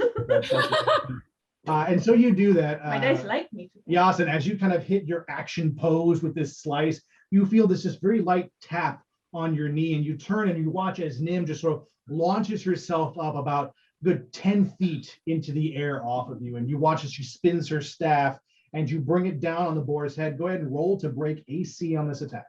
Okay. That's a natural 20. Yay. That is a crit attack. So if you roll a 20, you crit. So go ahead and roll damage on this attack and double it for me. Bitch. Ooh. 9 doubled 18. 18. And so as this creature kind of rears up, and it's got this burn mark in its forehead, its snoot has been damaged by Yassin's sword attack. And as it kind of picks itself up, you're way above it, and you just crack right on its nose, right in that sore spot, getting that critical damage. And you hear this creature just scream out in pain. It's pissed, but that was a good hit. I need you to give me a Constitution saving throw as well. I got you. Okay, that's 12 plus 4, 16. Oh, I'm so sorry. I rolled a 19 there. Bring it. And so I'm going to go ahead and do some improvised damage here. We're going to do 2d6s of damage on this blood. And that is a 9. And so your hit was so strong, and you have nowhere to move. Blood just kind of sort of hits you in the chest and face. And as it touches your body, you can feel the necrotic damage just sort of eat into your skin a little bit. It sizzles, it burns. It hurts so good. That is damage that you take as you deftly land. And all of you have succeeded in your free turns. Let's roll for initiative. Oh gosh, I'm clenched. So is that a Damn. I gotta. So roll a d20, and if you have an initiative modifier, go ahead and add that, and we'll see the order of operations in our attack. I love you. What'd you get? I'm a net 20. Where's Damn. initiative modifier? Initiative will be at the top and kind of your regular. Oh, I ain't got jack for that. Okay. What number did you roll? 14. 14. Okay. Ooh. I rolled a 3, and my initiative modifier is -4. So I'm in a pickle. Ah, okay. That's impressive. You got That's I'm intense. gonna die, you guys. no, we gotta kill this thing Roll before it last kills before her. you- Yassin, what did you roll? Oh, 14. 14. Okay, so at the top you. is going to be Nim, Oh, followed by Grim, followed by Yassin, followed by the Boar, and last but not least is Estrella. here. I'm Bringing helping. up the rear as she will never be able to roll. She'll never be able to roll great. That's okay. Dang, -4. That's rough. Okay. Okay, so So here's bad. Please don't first. bring me to fights anymore. On your turn, you will have the ability to perform an action that is to attack, to ready a weapon, to get a potion and heal, whatever you want to do. That's called your action. And you will also have movement. Your characters, they all have a little number at the top. It'll say something like 30 feet or 40 feet. And that is your movement speed. So each square on the board is 5 feet. You can choose to move closer, move around, hide. You can stealth away if you want to. You can split up your movement and go, I want to move in, attack, and then move out. So however you want to handle that, you can absolutely do so. Most of you have the ability to attack more than once. Yassin, your blade allows you to attack twice. You can also choose to use a bonus action. Your class is a bonus action, and you can attack 3 times. Nim, you can attack twice with your class.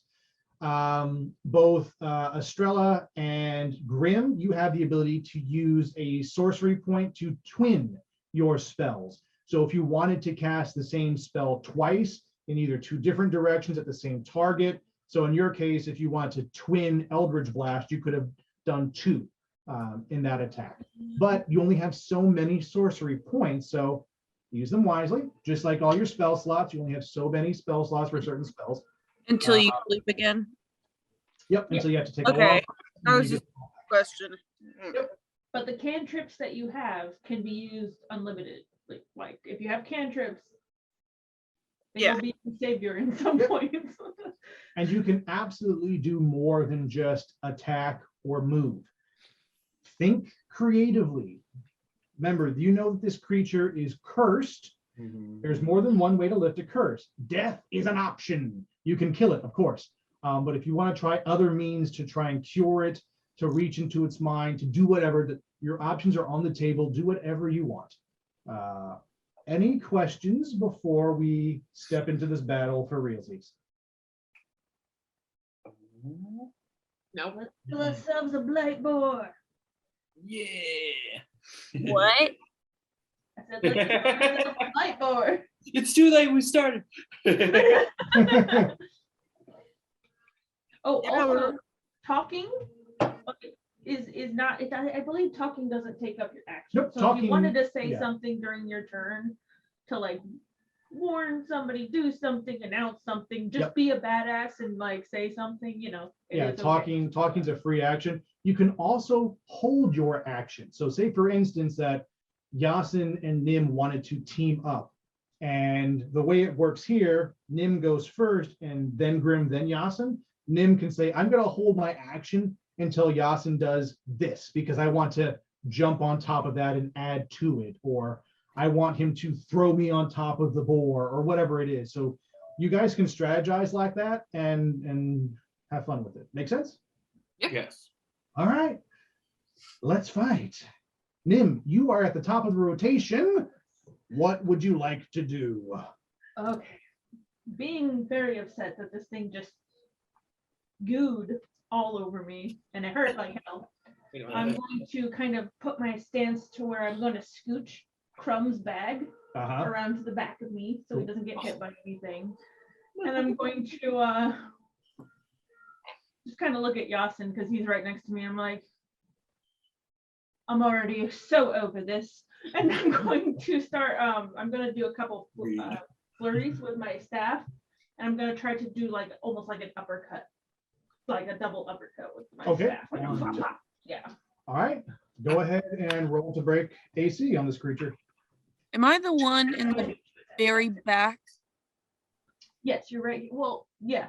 These are our temporary people. We haven't printed out you guys yet. Yeah, No, we're I gonna- was just yeah. assuming from what This people is have said. Astrella. Yeah. We've got Yassin and Okay. Nim. on the right. I will do better with our paintings, don't worry. Maybe. I wasn't Yeah, worried. the mages are in the back. Which is probably a good place. 2 plus 9. So it's a 11? for the first 11 one? does not break. Okay. Roll for your next attack. Okay, 16 plus 9. That will break. Okay, So cool. one of your hits breaks. Go ahead and roll damage for that one hit. Mhm. 10.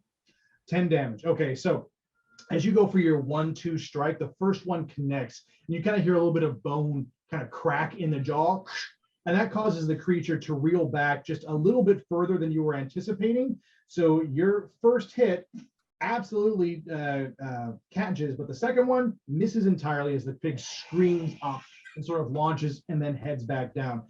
Because you hit it enough, the blood kind of splurts in a different direction, and you don't need to worry about a Constitution saving throw for this round. Is there anything else you want to do on your turn? Do you want to take a movement? Do you have a bonus action you want to take? Or was that second hit? You have Yeah, 2 no, hits no. naturally, then you got the bonus, I think. I'm not going to take a bonus action. I think my bonus action was kind of like moving Right. my bag, sort of thing like that. Okay. Because that does count, I guess. Yeah, sure. Do you want to move? I'm going to move just slightly like to the side, kind of flanking with Okay. Yassin, so we can kind of keep this thing away from the town. We're Okay. trying to like box it in. you know? Cool. All righty. Next is Grim. So what is the beast like right now? What is the beast like? The beast is Yeah. pissed. Oh, she pissed off. But it's still doing well. Like you can see that it's weathered these hits, and nothing about it feels like it's slowing down. It's mad, and it definitely has blood in its eye, like it's ready to kill.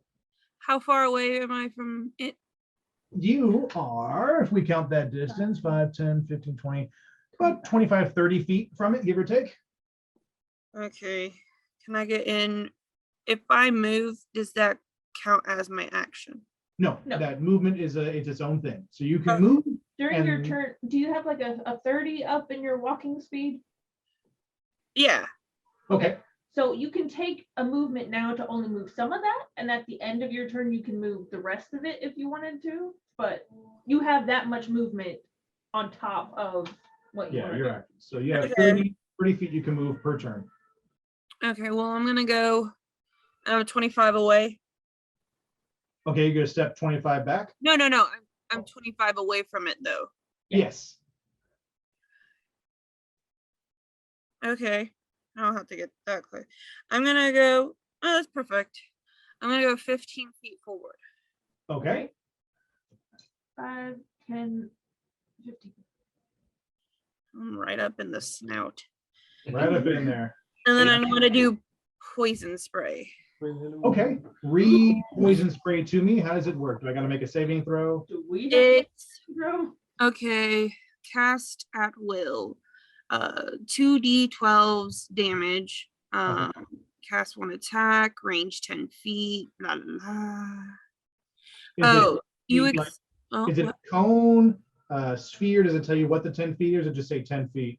Just says range/area. Yeah. Okay, cool. 10 feet. I figured I had to be that close. Yes, Yes. yes, you do. That's why I And was you- like, Yep, you're within range. okay. Like about 10 feet, but Yassin's It says instantaneous. What else do you need to know? Like what it does? Yeah, what does it do? Is there a saving You throw? Extend your hand towards the creature you can see within range and project a puff of toxic gas from your palm. Creature must succeed on a Constitution saving throw or take 1d12 poison damage. Okay, Does it say what the number for the Constitution saving throw is? It should be at the top. Con save, con something. Oh, con. I saw it. 16. Okay, yeah, that's pretty high. Okay, shit. Cool.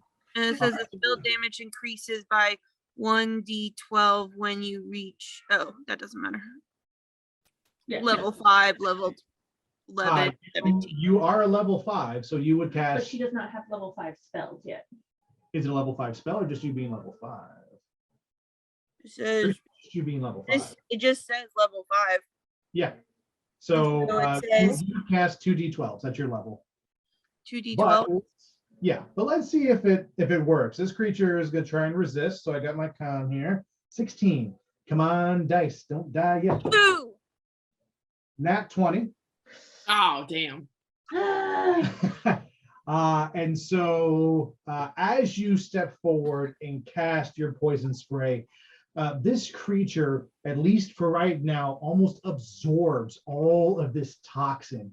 And you just watch it kind of breathe it in and then just sort of sink into itself. And unfortunately, you were not able to poison it in this round. You still have 15 feet that you can move in any direction you want, or you can stay put. Your choice. I'm gonna back up 5. Okay. Is that me? No, I was looking at the wrong one then. That's okay. And that concludes your turn, Grim. Yassin, you're up, and the boar is on deck. It's going to attack. No. No pressure. Well, I think I'm gonna go for another attack. Yeah. Okay, you're going to go for all 3 of your attacks. Just sword slices. Some fancy swinging. Yes. Okay. So I will. Sorry. And then plus. And you add 6. Yes. Okay.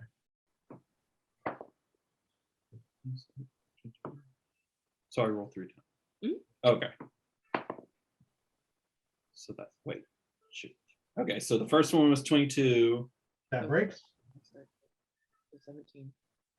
And then 17. That matches, and so that goes to the attacker on that one. Okay. So that will break as well. And then last one is 13. So, no. And that misses. So you get 2 out of your 3 attacks. Go ahead and roll damage for your 2. Cool.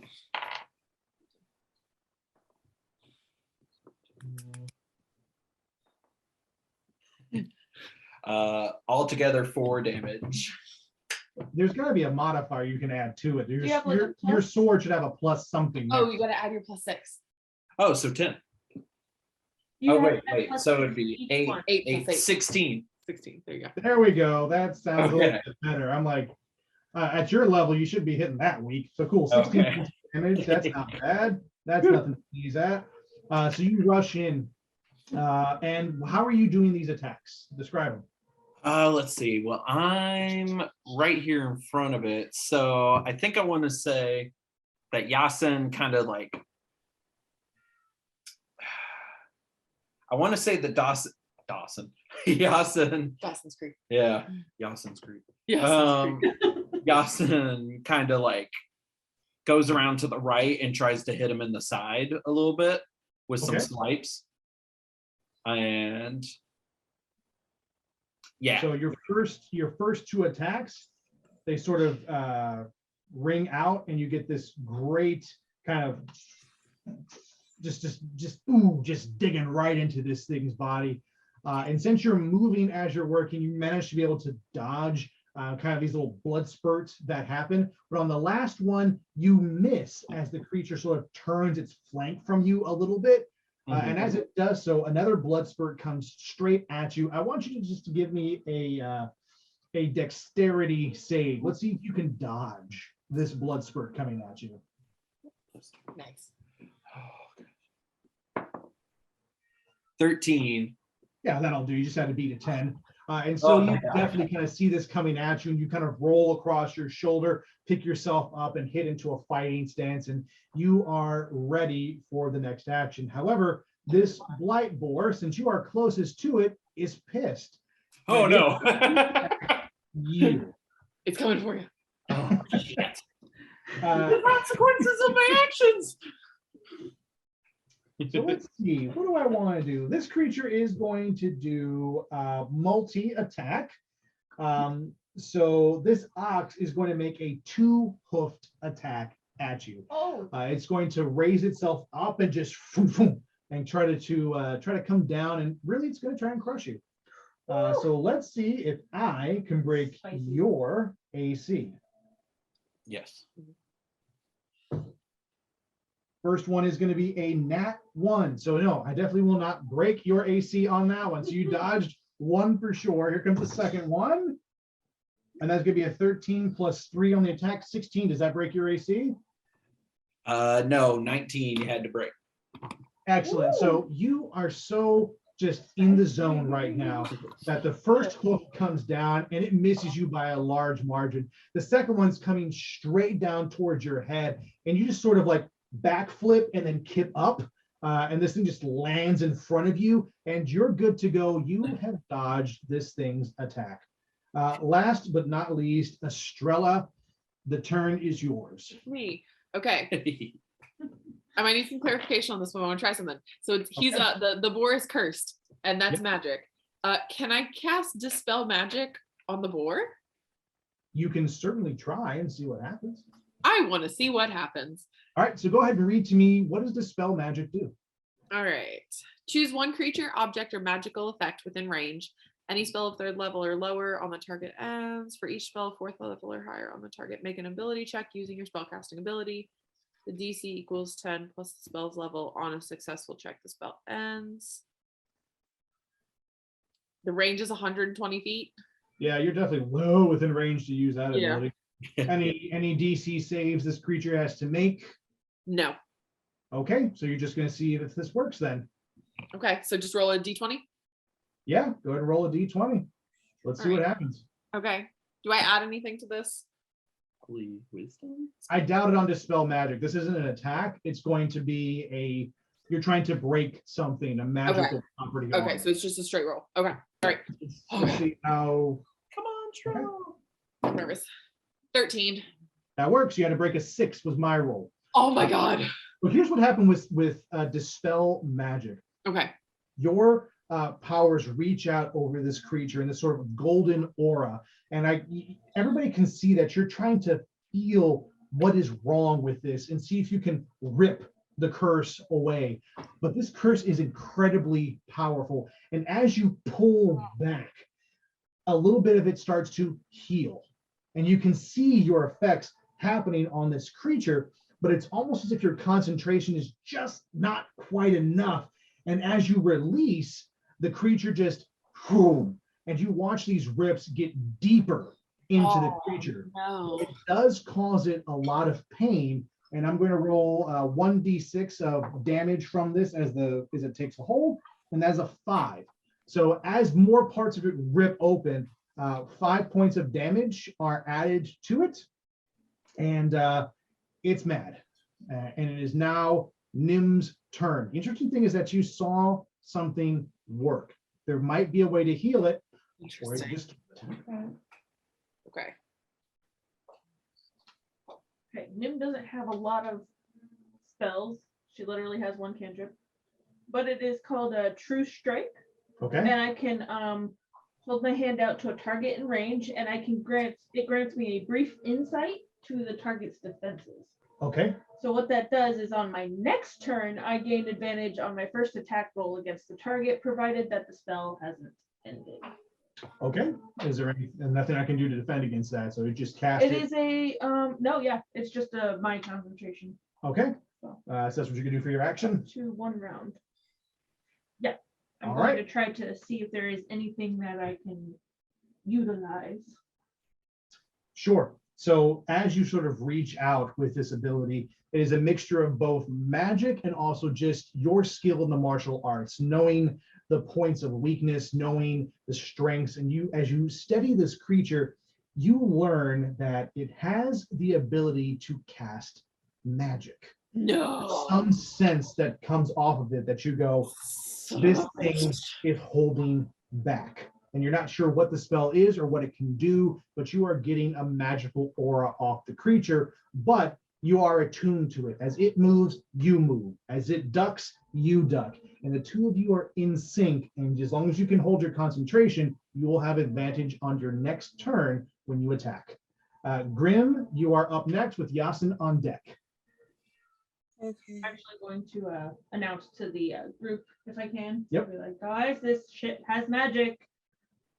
Just FYI. Okay. I'm going to talk to Yassin for a minute. I'm going to try something, and when it happens, if it happens, I need you to then strike. Okay. Okay, we good? Yes. Well- Okay. All right. What are you going to do, trying, Grim? I'm going to cast hypnotic patterns. Oh, Ah, okay. Okay. Do I have to make a DC save to not be hypnotized? You can make a wisdom saving throw. Wisdom saving throw. Okay. Of And 16 is the beat. 16 to beat. Cool. And does this have a range that your friends need to be worried about?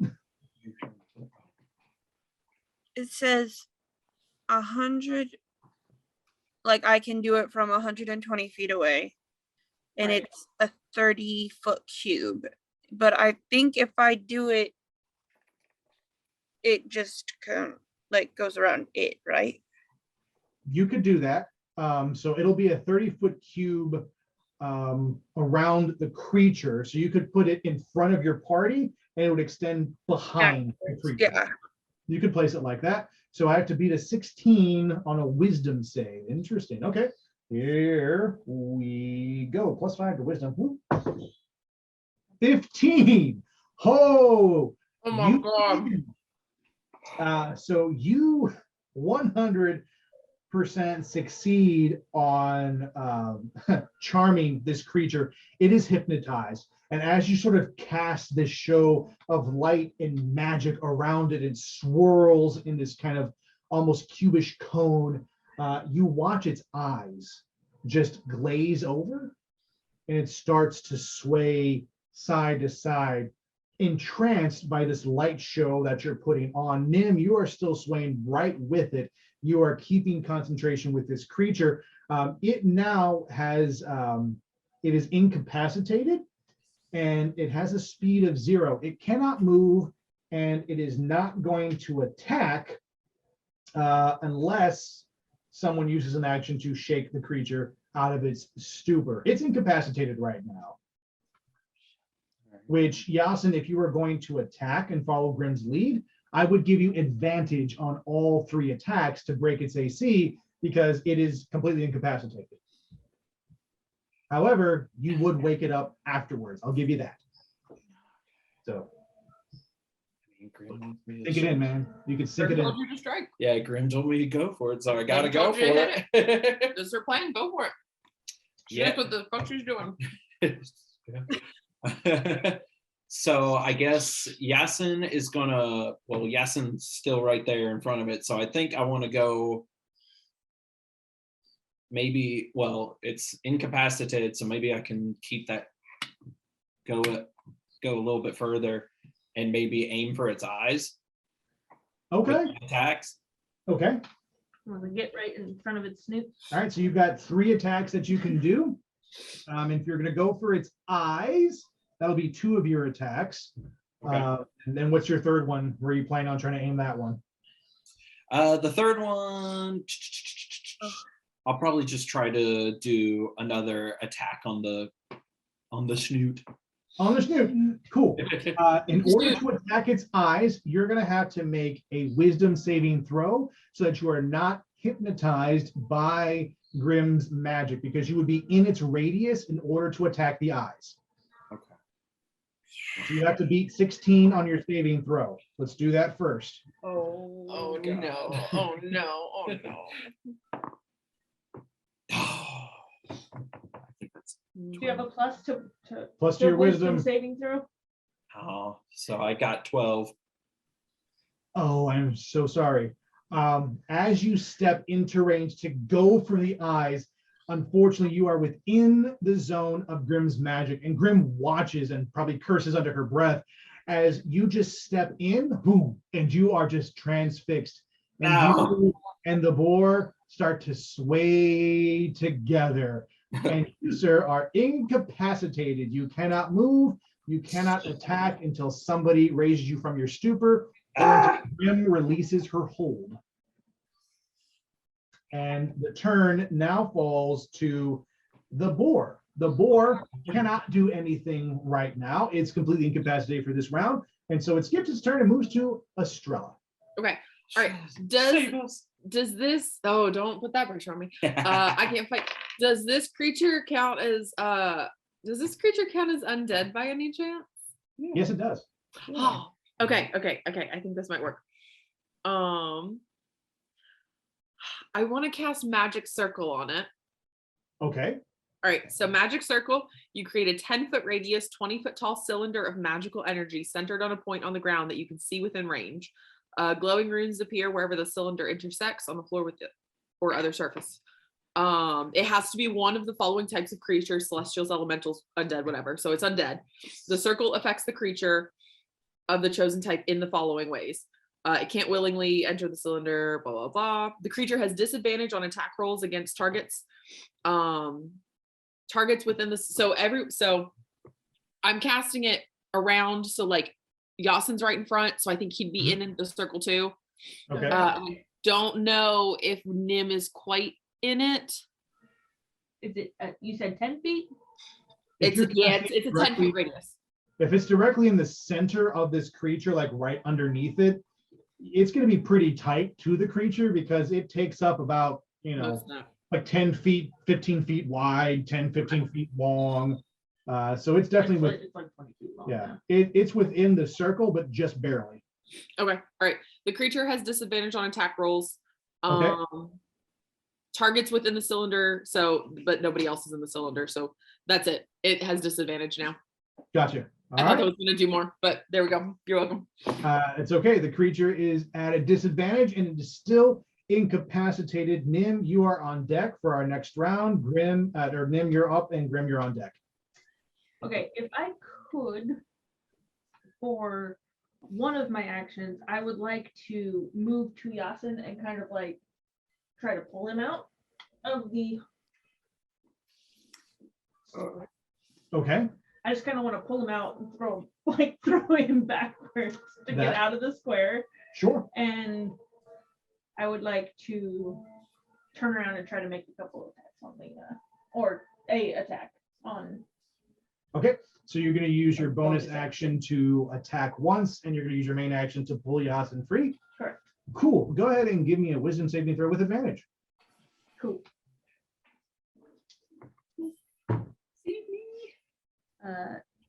Wisdom? Mm-hmm. 16 plus 3, 19. That works. And so you successfully reach into this field of multiple magics. You kind of feel your hair stand on end between Astrella and Grimm's power. Grab onto Yassin's collar and just yank him backwards. Yassin, as you fly back outside the magic's range, you instantly wake up, and you have enough sense about you that you don't fall directly on your ass, but you kind of get down to a kneeling position, and you are free. You are no longer incapacitated, and you are free to make your attack when your turn is up. Nim, go ahead and roll to break AC for your attack. See if you can poke it. Mm-hmm. Whoa. Trying to escape. That is a 9 plus 8. 17, that matches, so it goes to the attacker. You break its AC. Go ahead and roll damage on that hit. 4 plus 5, so 9. And you kind of reach into the field and just kind of clock it right on kind of its nose, which is the furthest point out from it. And you watch this creature's eye sort of wince a little bit, but it's incapacitated. It cannot move, but you have woken it up a bit. And so, Grim, your spell has been broken on it. and on its next turn, it will attack. Grim, you're Sorry, I up. poked it. I'm gonna do twinning Eldritch Blast. Hell yeah, 20 Eldritch Blast. Okay, so Nice. let's go ahead and see if you can hit it.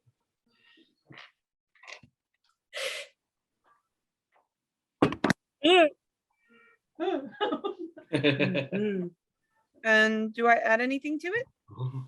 You Your should. plus to hit. You'll have a plus to hit next to your spell. It says hit DC, and there should be a number plus under it. Hit DC.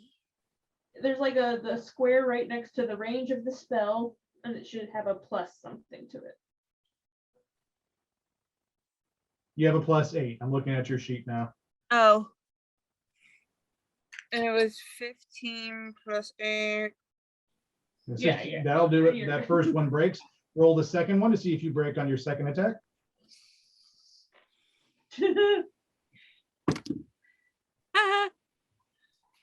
And it's 8. 8 + 8 is 16. The second one does not break its AC. The AC is 17. So your first Eldritch Blast hits. Go ahead and roll your D10 for damage. And then add 8 to that. That's your spell attack that you add. Yep. Ah. And then 8, Yep, add 8 to it. 13. 13. All right, let me go ahead and do that. We're wearing it down, guys. We're wearing it down. So Thank as you reach out, you cast 2 Eldritch Blasts. The first one makes direct contact with it. Again, you're aiming for that spot. You are singeing a hole in its forehead. But since it's no longer incapacitated, he sort of leans to the side, and the second one just goes right past its head as it turns and it looks directly at you, Grim. And it is extremely angry. Yassin, you are up with the boar on deck.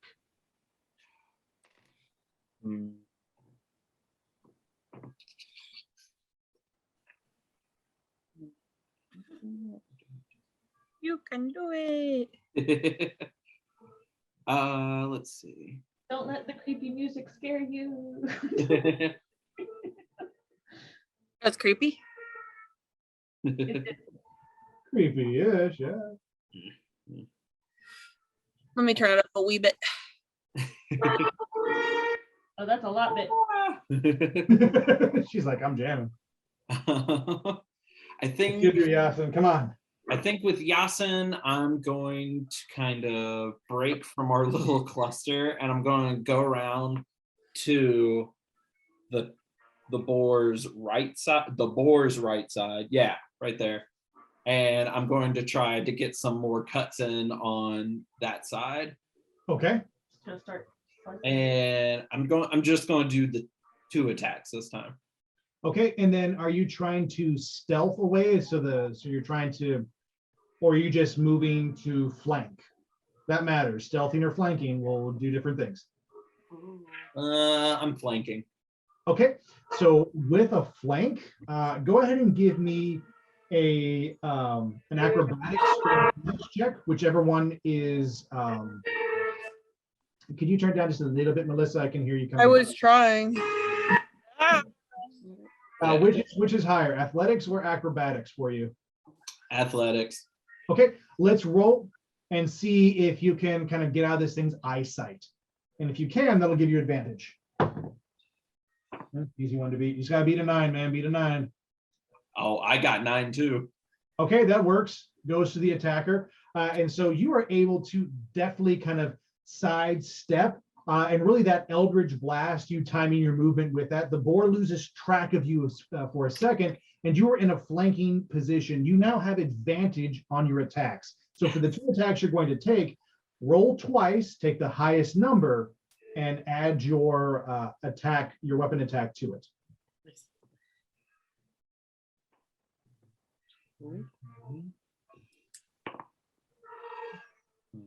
And then I add so 20, Your attack. 25.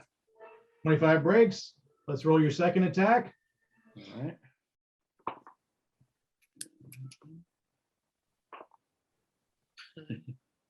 So 15. 15 does not, unfortunately. So one attack does land. Go ahead and roll damage for me. 16. All right, Dan, that's not bad for one hit. So you managed to like sink your blade in between this creature's ribs that you see are exposed. And you can get pretty deep with that one attack.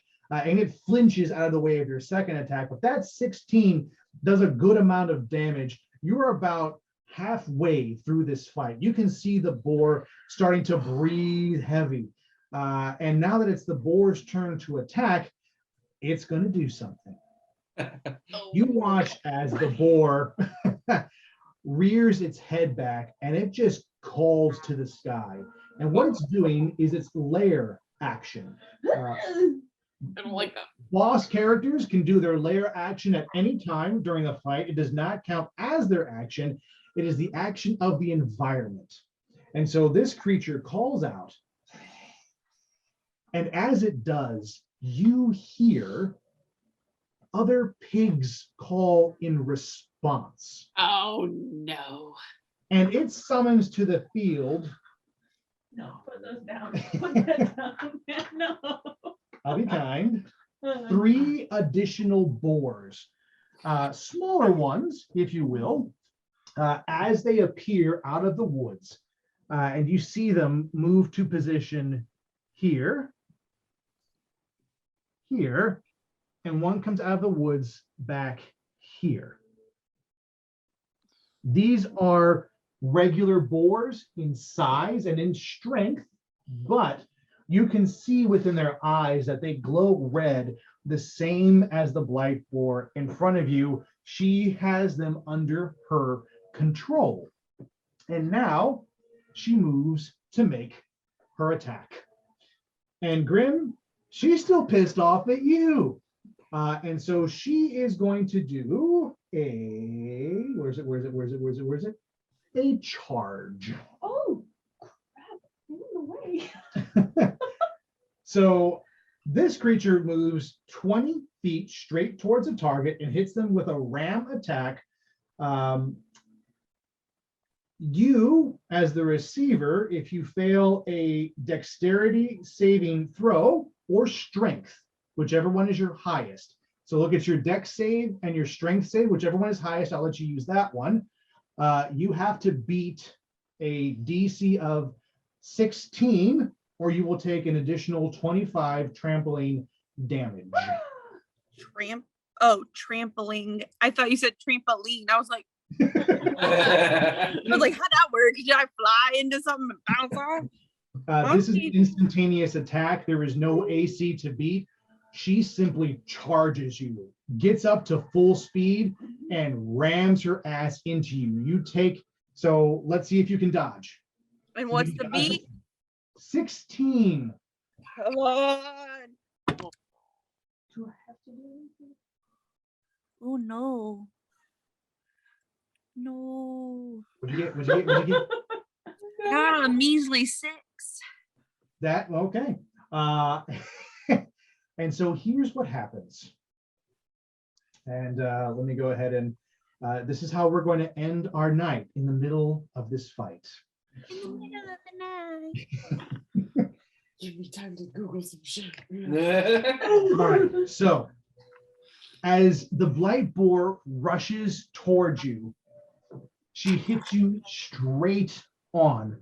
Nim, you're able to move out of the way, and she just, boom, crushes right into you and tramples you, standing over your body. You take a total of 30 damage, 5 on the hit, 25 for the trample. What the fuck?